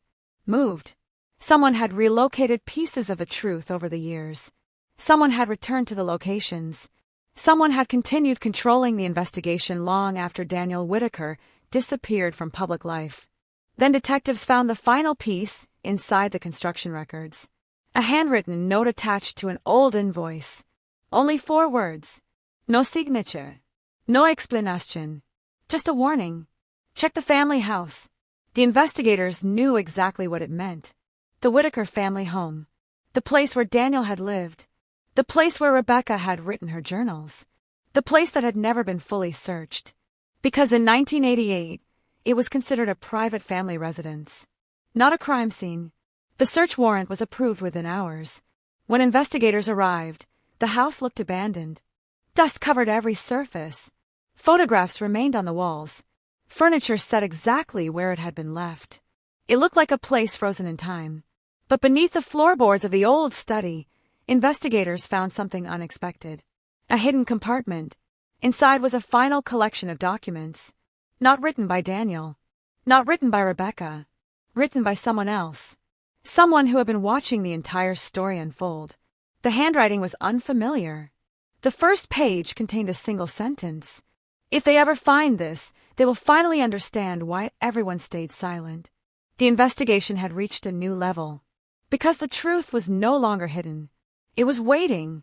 And whoever wrote those words had left behind one final message. A message that would reveal the darkest secret Red Hollow had ever known. This is a work of fiction. All characters, locations, and events in this story are fictional. The hidden compartment beneath the Whitaker family home was smaller than investigators expected. That was what made it more disturbing. A secret that had survived 37 years did not need a massive hiding place. It only needed one person willing to protect it, one person willing to cover it, one person willing to walk past it every day and pretend nothing was there. Inside the compartment were dozens of documents wrapped in plastic. Old photographs, handwritten notes, receipts, a damaged notebook, and a sealed envelope marked with one name. Emily Harper. The investigators stared at the envelope for several seconds. Nobody wanted to be the first person to open it, because after decades of searching, they understood something important. Finding the truth was not always the same as being ready to face it. Detective Marcus Vale carefully removed the envelope. The paper was fragile. The edges were darkened by age. Inside was a handwritten letter. The handwriting belonged to Daniel Whitaker. But the contents were not what investigators expected. There was no confession, no explanation, no apology. Instead, the letter described a fear that one day someone would uncover everything. Daniel wrote about mistakes, about consequences, about the danger of secrets becoming too heavy to carry. But one paragraph caught everyone's attention. The first person who breaks will not be me. It will be the person who knows the most. Investigators immediately looked at Rebecca's journal. The two documents appeared connected. Daniel knew Rebecca was struggling. He knew she carried information. He knew she was the weakest link in the wall of silence. But there was another discovery hidden among the papers. A photograph, taken weeks after Emily disappeared. The image showed Daniel standing outside the Whitaker farmhouse. Beside him was Rebecca. Beside Rebecca was someone else. Someone investigators had never seen in any previous photograph. A young woman, unknown, unidentified, standing close to the family. The back of the photograph contained a handwritten note. The truth has more than one face. The detectives began searching. Who was the woman? Why was she connected to the Whitakers? And why had nobody mentioned her during the original investigation? The answer came from old employment records. Her name was Laura Bennett. She had worked as Daniel Whitaker's office assistant in 1988, a person who handled his schedules, his paperwork, his phone calls, a person who knew where Daniel was every day, or at least she claimed to. Investigators located Laura after several weeks. She had spent decades avoiding attention. When detectives showed her the photograph, she immediately became emotional. "I knew this day would come," she said. Another person, another secret, another sentence repeated by everyone connected to the case. During questioning, Laura admitted she had helped Daniel create a false timeline. Not because she wanted to, because Daniel threatened her. He knew about a mistake she had made years earlier, a mistake that could have destroyed her life. Daniel used that knowledge. He collected people's weaknesses. He stored them away, and when he needed silence, he used them. Laura revealed something investigators had never considered. Daniel had not chosen helpers. He had chosen prisoners. Everyone around him was trapped by something. A secret, a fear, a mistake. And Emily's disappearance became the moment when all those weaknesses were used against them. The investigators asked Laura the question that had remained unanswered for decades. What happened on September 14th, 1988? Laura looked down. Then she finally spoke. She said Daniel had been meeting someone that afternoon. Someone outside the family. Someone he believed could threaten everything he had built. She said Emily had witnessed something she was never supposed to see. Not because she was targeted, because she was in the wrong place at the wrong time. That detail changed the case. 4 years, people imagined a carefully planned crime. A stranger waiting, a predator searching. But the reality was more frightening. Emily became trapped inside a secret she never knew existed. A secret involving powerful people. A secret protected by fear. A secret that grew darker every year it remained hidden. The investigation returned to the abandoned farmhouse. This time, investigators searched beyond the obvious. They examined walls, floors, old construction changes, every modification made after 1988. Then they found something unusual. A section of flooring replaced shortly after Emily disappeared. The records showed the renovation was completed by Daniel's company. The work order contained only one sentence. Emergency repair requested. No details. No explanation. The detectives removed the flooring. Beneath it was another hidden space. Inside was a small collection of items. An old backpack, a damaged notebook, and a cassette tape. Another recording. Another voice. This time it was Rebecca. The audio was barely understandable. Her voice trembled. She sounded terrified. I should have told them the first night. The recording continued. Static covered parts of it. Words disappeared, but the meaning remained. Rebecca had known the truth. She had known from the beginning. But she had waited, and her silence had allowed the mystery to survive. At the end of the recording, Rebecca whispered something that made every investigator stop. A name. Not Daniel. Not Thomas. Not James. Another name. A person nobody had investigated. A person who had never appeared in the original case files. The person Rebecca believed was the real reason Emily Harper disappeared. The detectives replayed the recording. Again and again. Because the name changed everything. For 37 years, Red Hollow believed it was searching for one missing girl. But the truth was much larger. Emily's disappearance was not just a hidden crime. It was a carefully protected secret involving people who had spent decades convincing themselves they had no choice. Now investigators finally had the missing piece, the identity of the person who stood at the center of it all. And when they uncovered that name, they realized the most shocking truth of all. The person who knew what happened to Emily had never left Red Hollow. They had been there the entire time, watching, waiting, and pretending to search for answers alongside everyone else. This is a work of fiction. All characters, locations, and events in this story are fictional. The name on Rebecca's recording changed everything. For 37 years, investigators had searched through strangers, rumors, abandoned properties, and forgotten evidence. They had followed every possible road, every false lead, every theory, but the answer had never been far away. It had been standing in the same town, walking the same streets, attending the same memorial events, listening as people whispered Emily Harper's name. The person Rebecca named was Evelyn Cross, a name that appeared nowhere in the original investigation, a name that should have meant nothing. But when detectives opened the old records again, they found something impossible. Evelyn Cross had been there, not as a suspect, not as a witness, as someone nobody remembered. She was a volunteer coordinator who organized food and supplies during the first week of the search. She was the person who collected donations, the person who managed lists of volunteers, the person who knew who entered the search areas and when. And according to Rebecca's recording, she was the person who knew the truth. Investigators moved quickly. They searched public records. Evelyn Cross was still alive, still living in Red Hollow, still attending community events, still considered one of the most compassionate people in town. A woman who had spent decades helping others. A woman who had received awards for community service. A woman nobody had ever suspected. That was the most unsettling part. The people closest to a secret are not always the people hiding in the shadows. Sometimes they are the people standing in the light. Detective Marcus Vale reviewed everything connected to Evelyn. Her interviews, her actions after Emily disappeared. And then he noticed something strange. Evelyn had never once asked about evidence, never asked about suspects, never asked about theories. She only asked one question. Are they still looking? At the time, investigators saw it as concern. Now it looked different. It sounded like someone measuring the danger. The detectives arranged an interview. Evelyn arrived calmly. No hesitation. No panic. She carried herself like someone who had spent years preparing for this moment. When Marcus placed Rebecca's audio recording on the table, Evelyn did not react. Not immediately.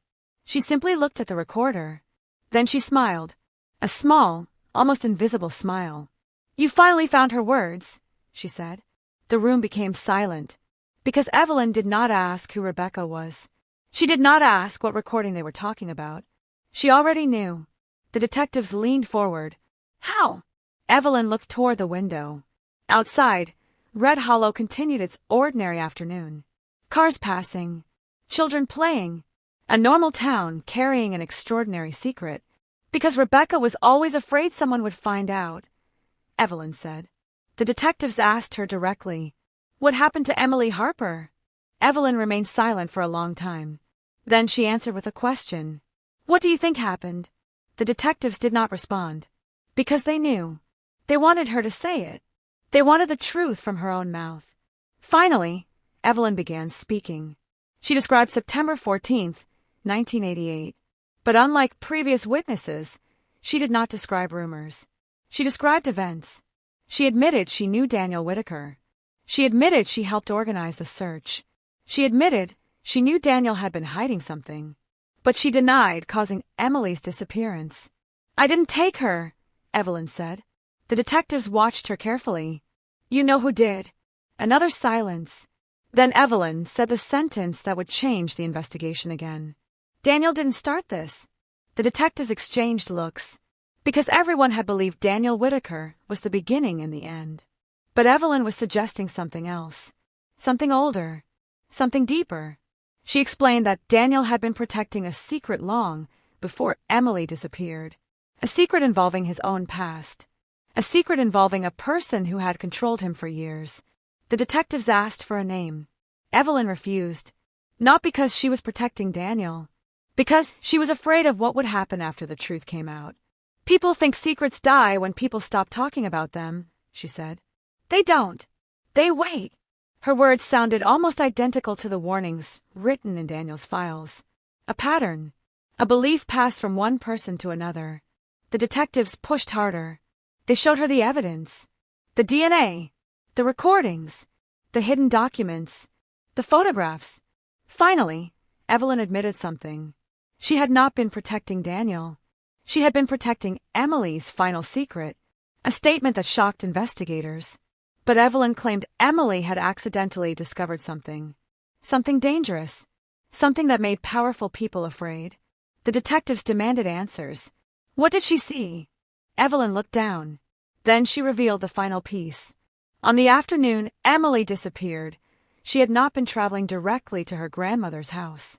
She had stopped near Miller's Bridge because she saw something happening there. Something involving Daniel Whitaker.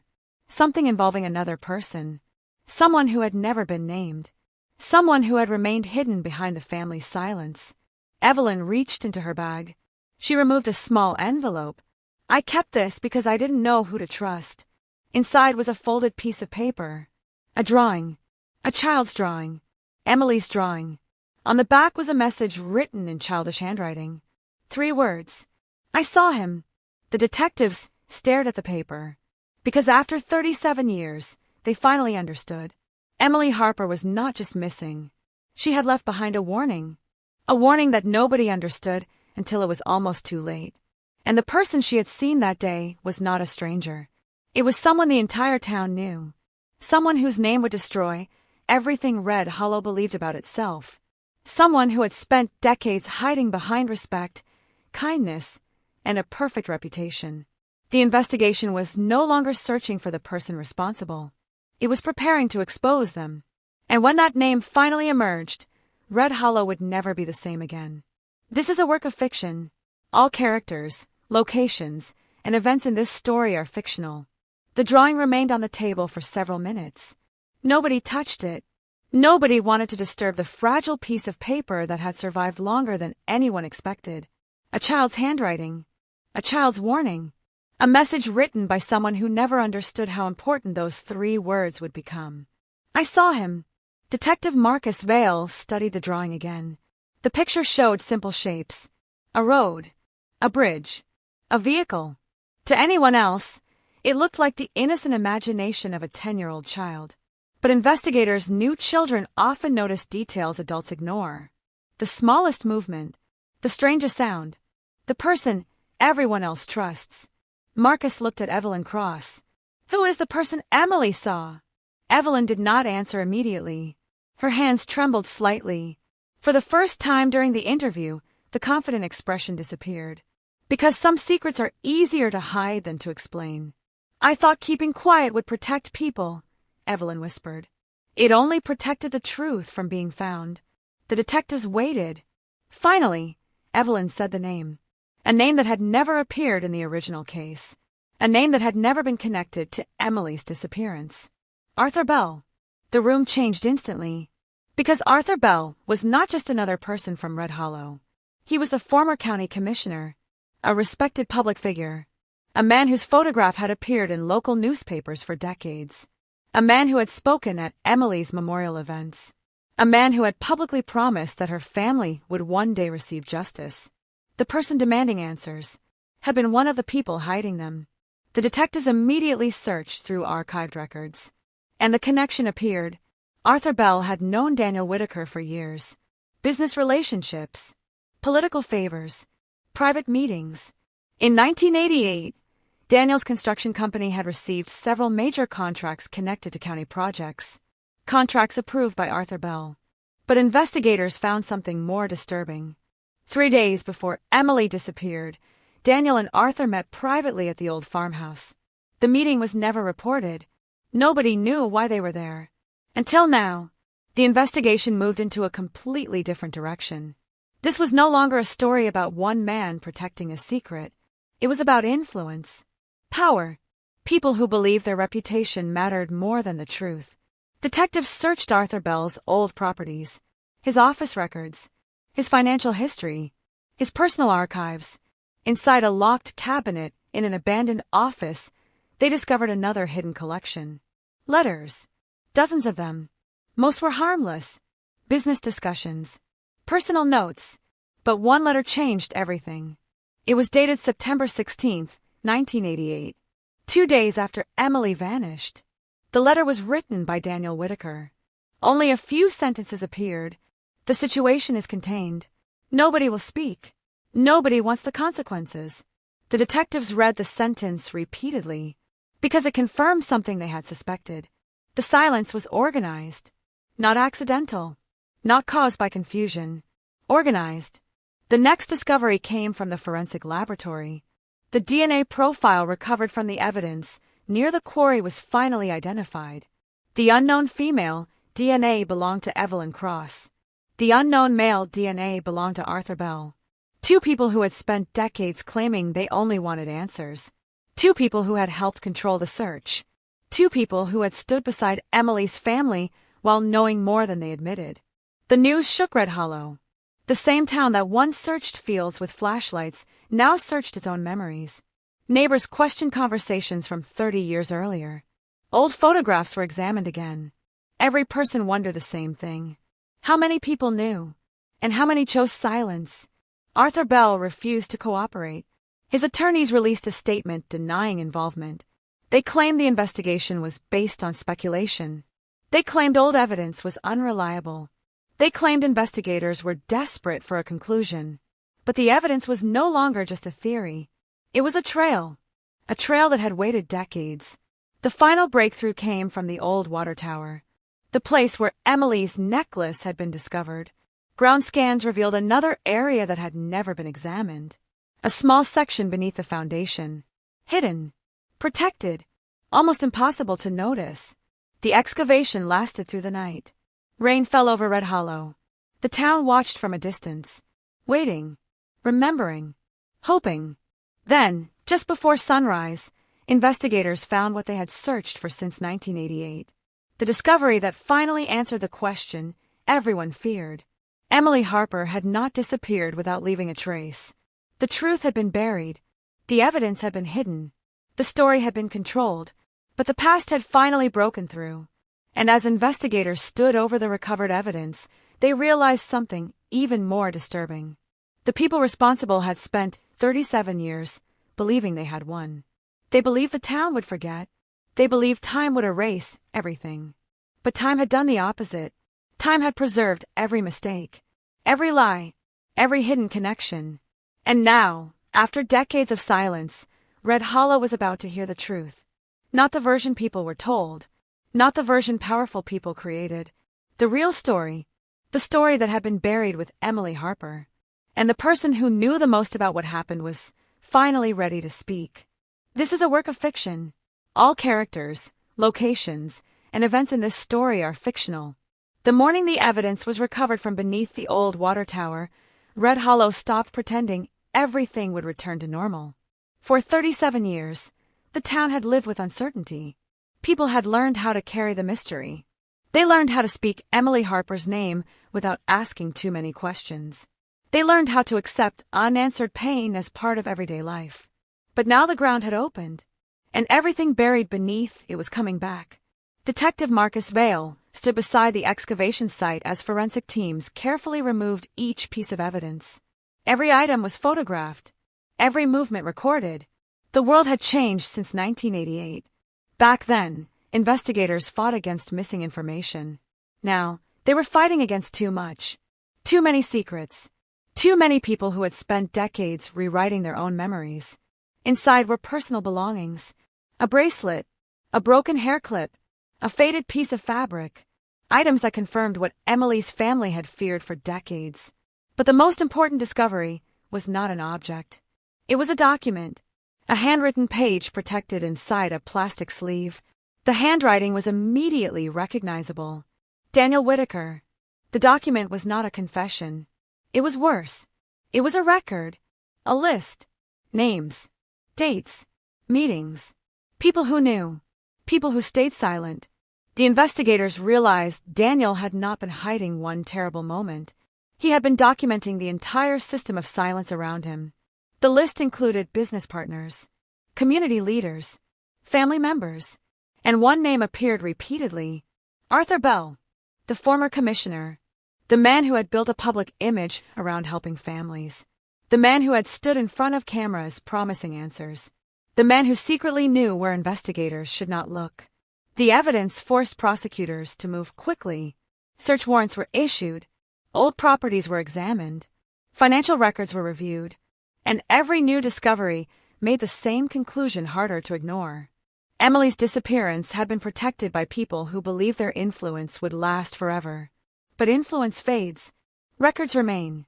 The investigators returned to Evelyn Cross. This time, she did not appear confident.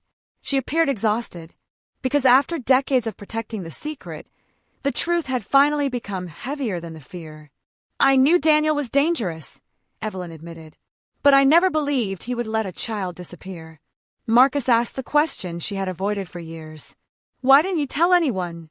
Evelyn looked away, because the answer was not simple. There was no single reason, no single moment, just a series of choices. One silence followed another, one excuse followed another, until 37 years had passed. "I thought I was protecting people," she said, "but I was only protecting the people who caused the damage." The detectives asked her about the night Emily disappeared. For the first time, Evelyn described what happened after the search began.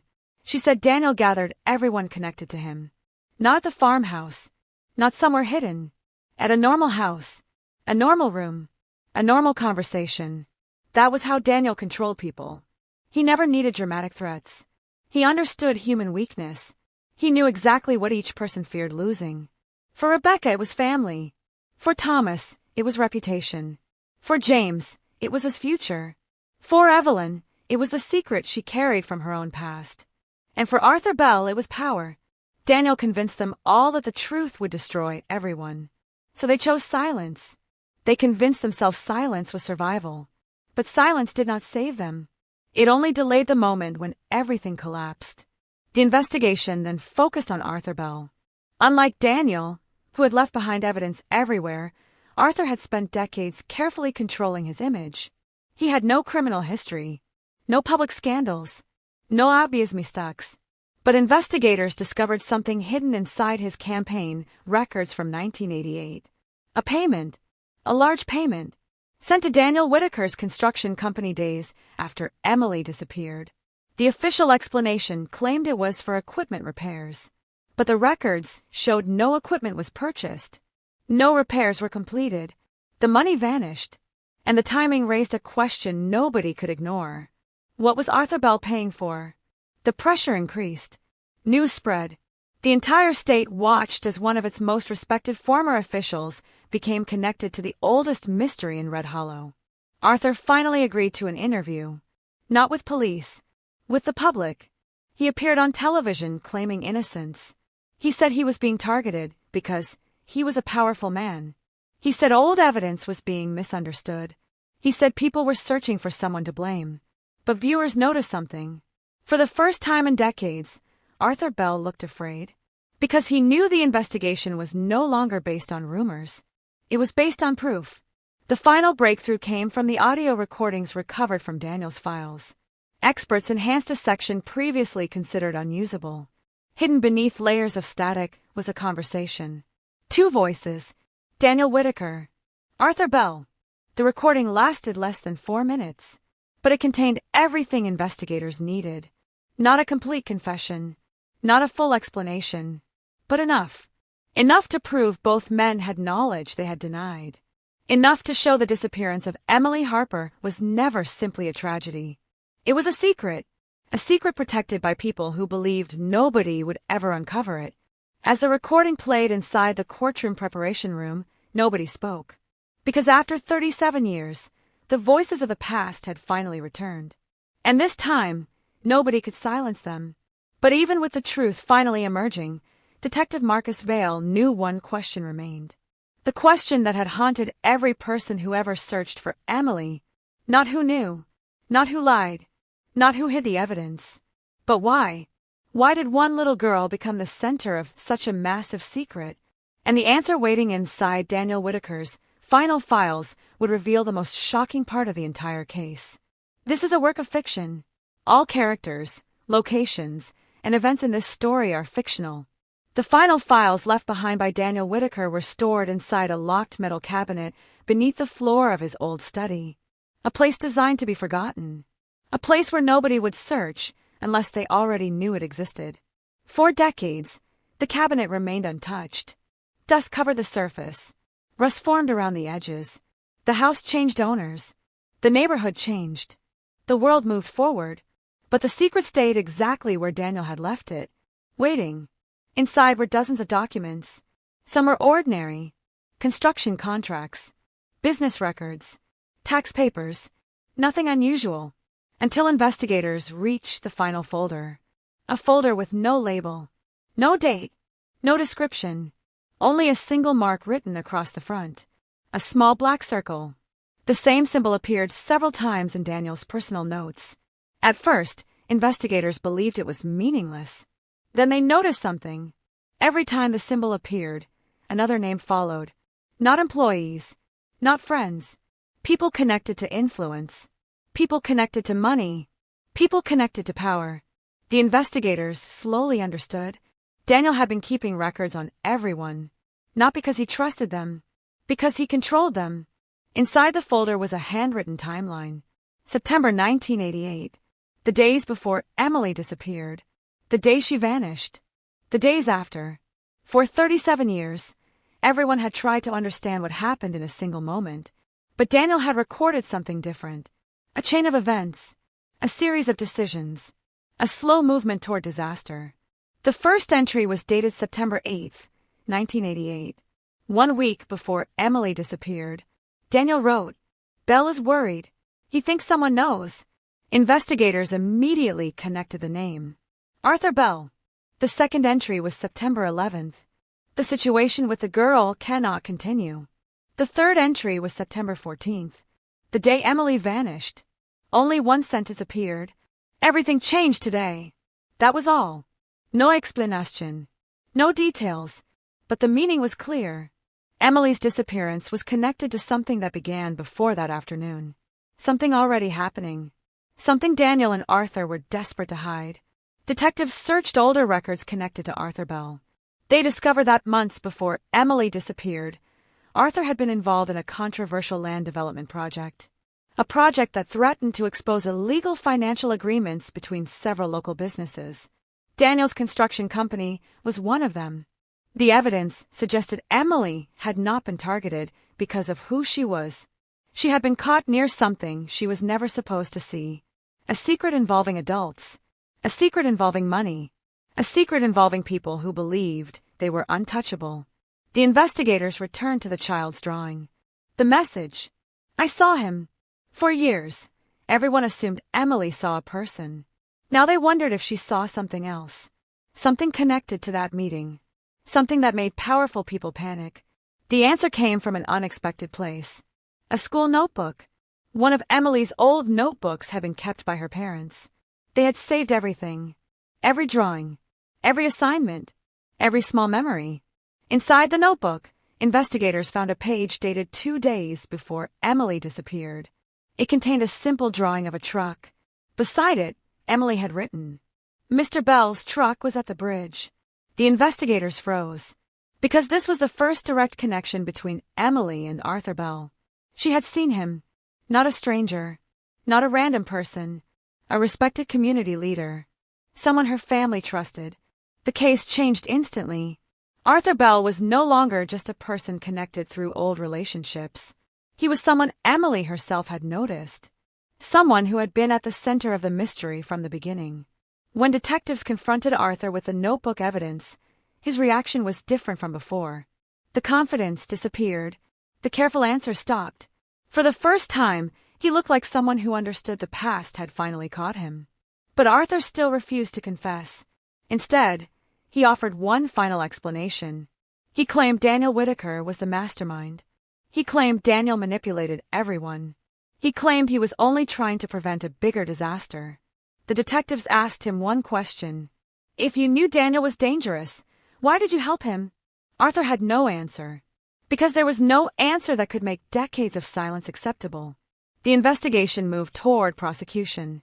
But Marcus Vail knew the case was still incomplete. There was still one missing piece. Daniel Whitaker's final note. The last page in the folder. The page that had been removed. Someone had torn it out. Someone had known about the files. Someone had returned after Daniel died and taken the one piece of information that mattered most. The detectives searched every possibility. Who knew about the cabinet? Who had access to the house? Who could have removed the page? Then they found the answer.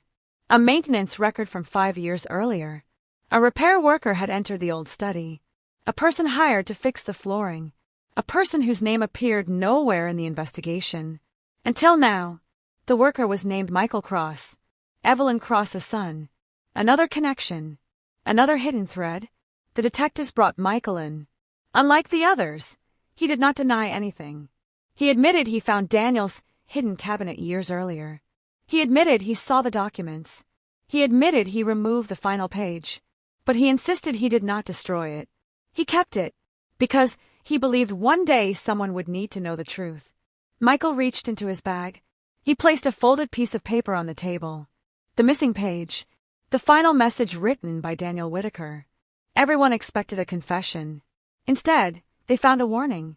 One sentence, written in Daniel's handwriting. The person who started this is not the person everyone thinks. The room became silent, because after everything, after the evidence, after the recordings, after the arrests, the case had revealed one final mystery. Daniel Whitaker had not been the beginning. Arthur Bell had not been the beginning. The family secrets had not been the beginning. Someone else had started the chain of events that led to Emily Harper's disappearance.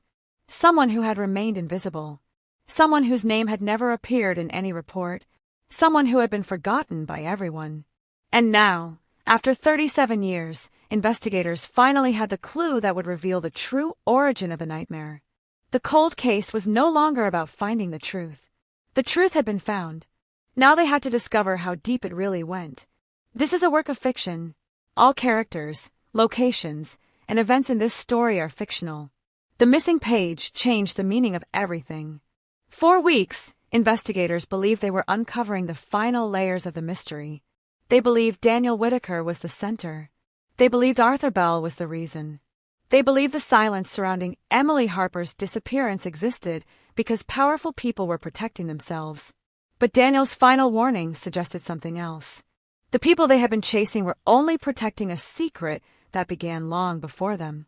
A secret that had already existed before Emily was ever born. Detective Marcus Vail placed the handwritten page beside every piece of evidence collected from the investigation. The old recordings, the photographs, the journals, the DNA reports. Every piece pointed in the same direction. Not toward one person, toward a history, a pattern. A series of choices made by people who believed consequences only happened to others.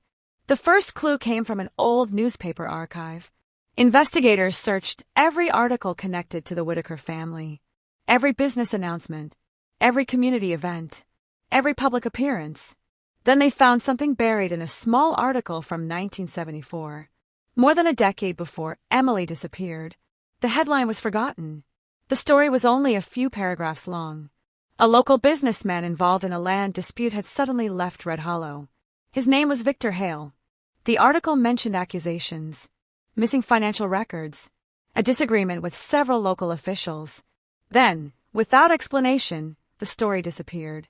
No follow-up, no investigation, no conclusion.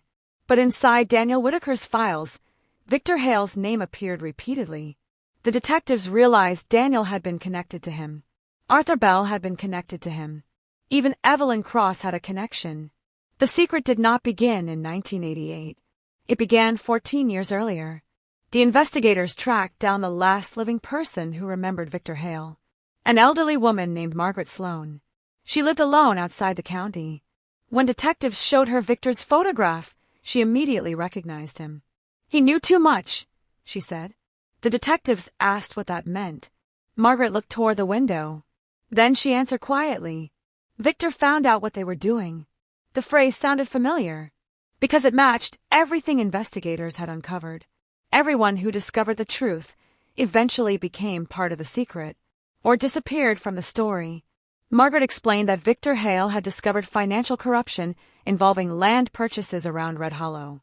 Properties bought cheaply, families pressured to sell, documents changed, records altered, a network of people benefiting from control over the town. Victor planned to expose them, but before he could, he vanished. The official explanation was that he left voluntarily. Nobody believed it. Not Margaret. Not Daniel. Not the people who knew what was happening. The detectives returned to Daniel's final note. The person who started this is not the person everyone thinks. Now the meaning became clearer. Daniel was not protecting a crime. He was protecting a legacy. A system built over decades. A system that taught people one lesson. The truth only matters if someone powerful allows it to exist. The investigation expanded beyond Emily Harper's disappearance. Financial crimes were reopened. Old records were examined. Former officials were questioned. And slowly, investigators discovered that Red Hollow had spent decades protecting an illusion. A perfect town. A peaceful town. A town where nothing terrible happened. But beneath that image was a history of intimidation and silence. Then another piece of evidence arrived. A letter written by Rebecca Whitaker shortly before her death. Unlike her earlier writings, this letter was addressed directly to whoever eventually discovered the truth. The first line was simple. If you are reading this, then I was finally brave too late. The letter explained Rebecca's final years. She had carried guilt. She had tried several times to reveal what happened. But every attempt failed. Fear always returned. She described Daniel's control, Arthur's influence, and the one person both men feared. A person who had remained hidden behind everyone else. A person who had started the entire chain of events. Rebecca wrote the name at the end of the letter. The detective stared at it, because it was not a name they expected. It was someone who had never been considered important. Someone who had been present but invisible. Someone who had watched every investigation, every search, every interview. Someone who had spent decades pretending to look for answers. The name was Samuel Price, the same man who had brought detectives the photograph. The same man who claimed he had finally decided to speak. The same man who appeared to be helping them uncover the truth. The investigators returned to Samuel's interview recordings. They replayed every answer, every pause, every moment of hesitation. And suddenly, they saw something they missed. Samuel never said he discovered the photograph. He said he kept it. He never said he was afraid of Daniel. He said he was afraid of what would happen if everyone knew. The detectives rushed back to his home, but Samuel Price was gone. The house was empty. The doors were unlocked. The lights were still on. On the kitchen table sat a single envelope. Inside was one final message. 3 sentences. 3 sentences that revealed the last hidden layer of the mystery. I searched for Emily because I needed everyone to believe I cared. I stayed close because I needed to know what they found. And I waited because I knew the truth would eventually come back to me. The cold case had reached its final turn. The person who helped uncover the truth had also been protecting it. And now investigators understood the most terrifying part of Emily Harper's disappearance. The secret had survived for 37 years. Not because nobody knew, because too many people knew. And every person who carried the truth believed they were the only one strong enough to keep it buried. This is a work of fiction. All characters, locations, and events in this story are fictional. The empty house of Samuel Price became the final scene of a mystery that had spent 37 years changing shape. At first, investigators believed Samuel was the man who finally broke the silence. The elderly neighbor who carried a forgotten photograph. The witness who gave detectives the missing piece. The person who helped reopen a case everyone thought was lost forever. But now, his disappearance created a terrifying possibility. Samuel had not returned because he wanted justice. He had returned because he knew the truth was coming, and he wanted to control how it arrived. Detective Marcus Vale stood inside Samuel's kitchen, staring at the empty chair near the window. The same chair where Samuel had sat during countless conversations. The same place where he told investigators he regretted staying silent. But now every word sounded different. Every memory had changed. Because the most dangerous people in a mystery are not always the ones who hide evidence. Sometimes they are the ones who reveal just enough. Enough to look innocent. Enough to appear helpful. Enough to guide everyone toward a conclusion they want you to reach. The search for Samuel began immediately. His phone was disconnected. His bank accounts had been untouched. His vehicle remained parked behind his house. It looked like he had not planned to run. It looked like he had planned something else. A message. A final move. Investigators searched every room of the house. The attic. The basement. The garage. Then, behind an old bookshelf, they found another hidden compartment. Inside was a collection of photographs. Not just one. Hundreds. Pictures taken over decades. Community events. Memorial gatherings. Search parties. Police briefings. Family meetings. At first, they looked like ordinary memories. Then detectives noticed something disturbing. Samuel was in almost every photograph. Always nearby. Always watching.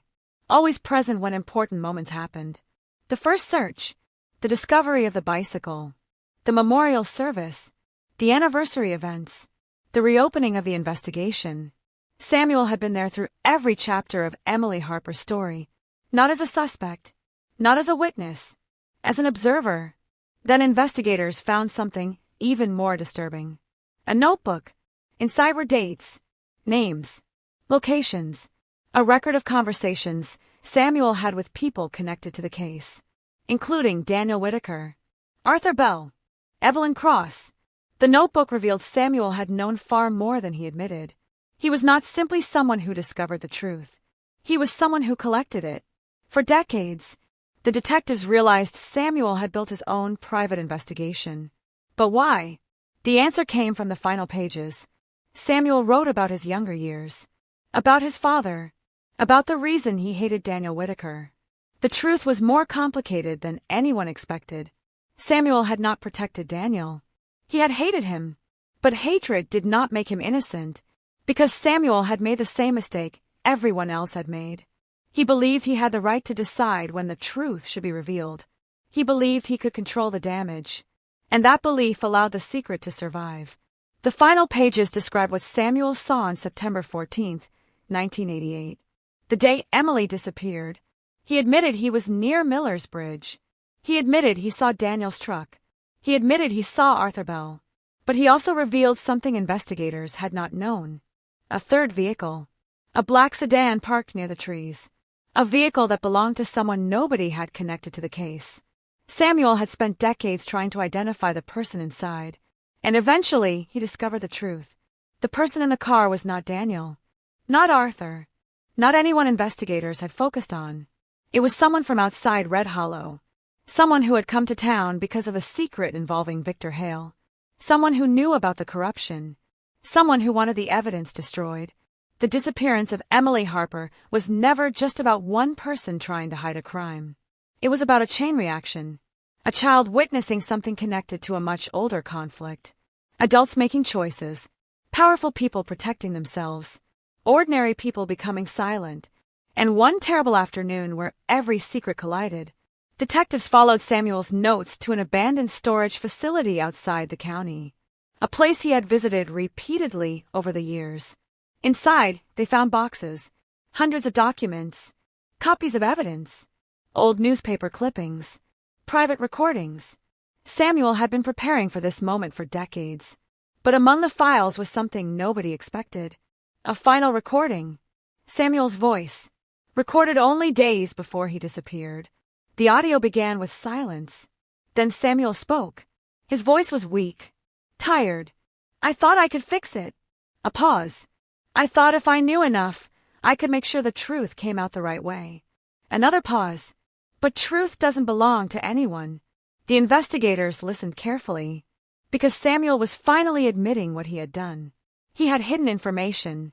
He had manipulated the investigation. He had allowed innocent people to suffer because he believed he was protecting something bigger. Then he said the words that changed everything. I was wrong about Daniel. A long silence followed. I was wrong about Arthur. And I was wrong about myself. The recording ended. But one final file remained. A document Samuel labeled, The last name. Inside was the identity of the person connected to the black sedan. The person who had been missing from every investigation. The person who represented the final unanswered question. Detectives opened the file, and when they saw the name, they understood why the truth had remained buried for so long. Because the person at the center of the mystery was not a stranger. Not an outsider.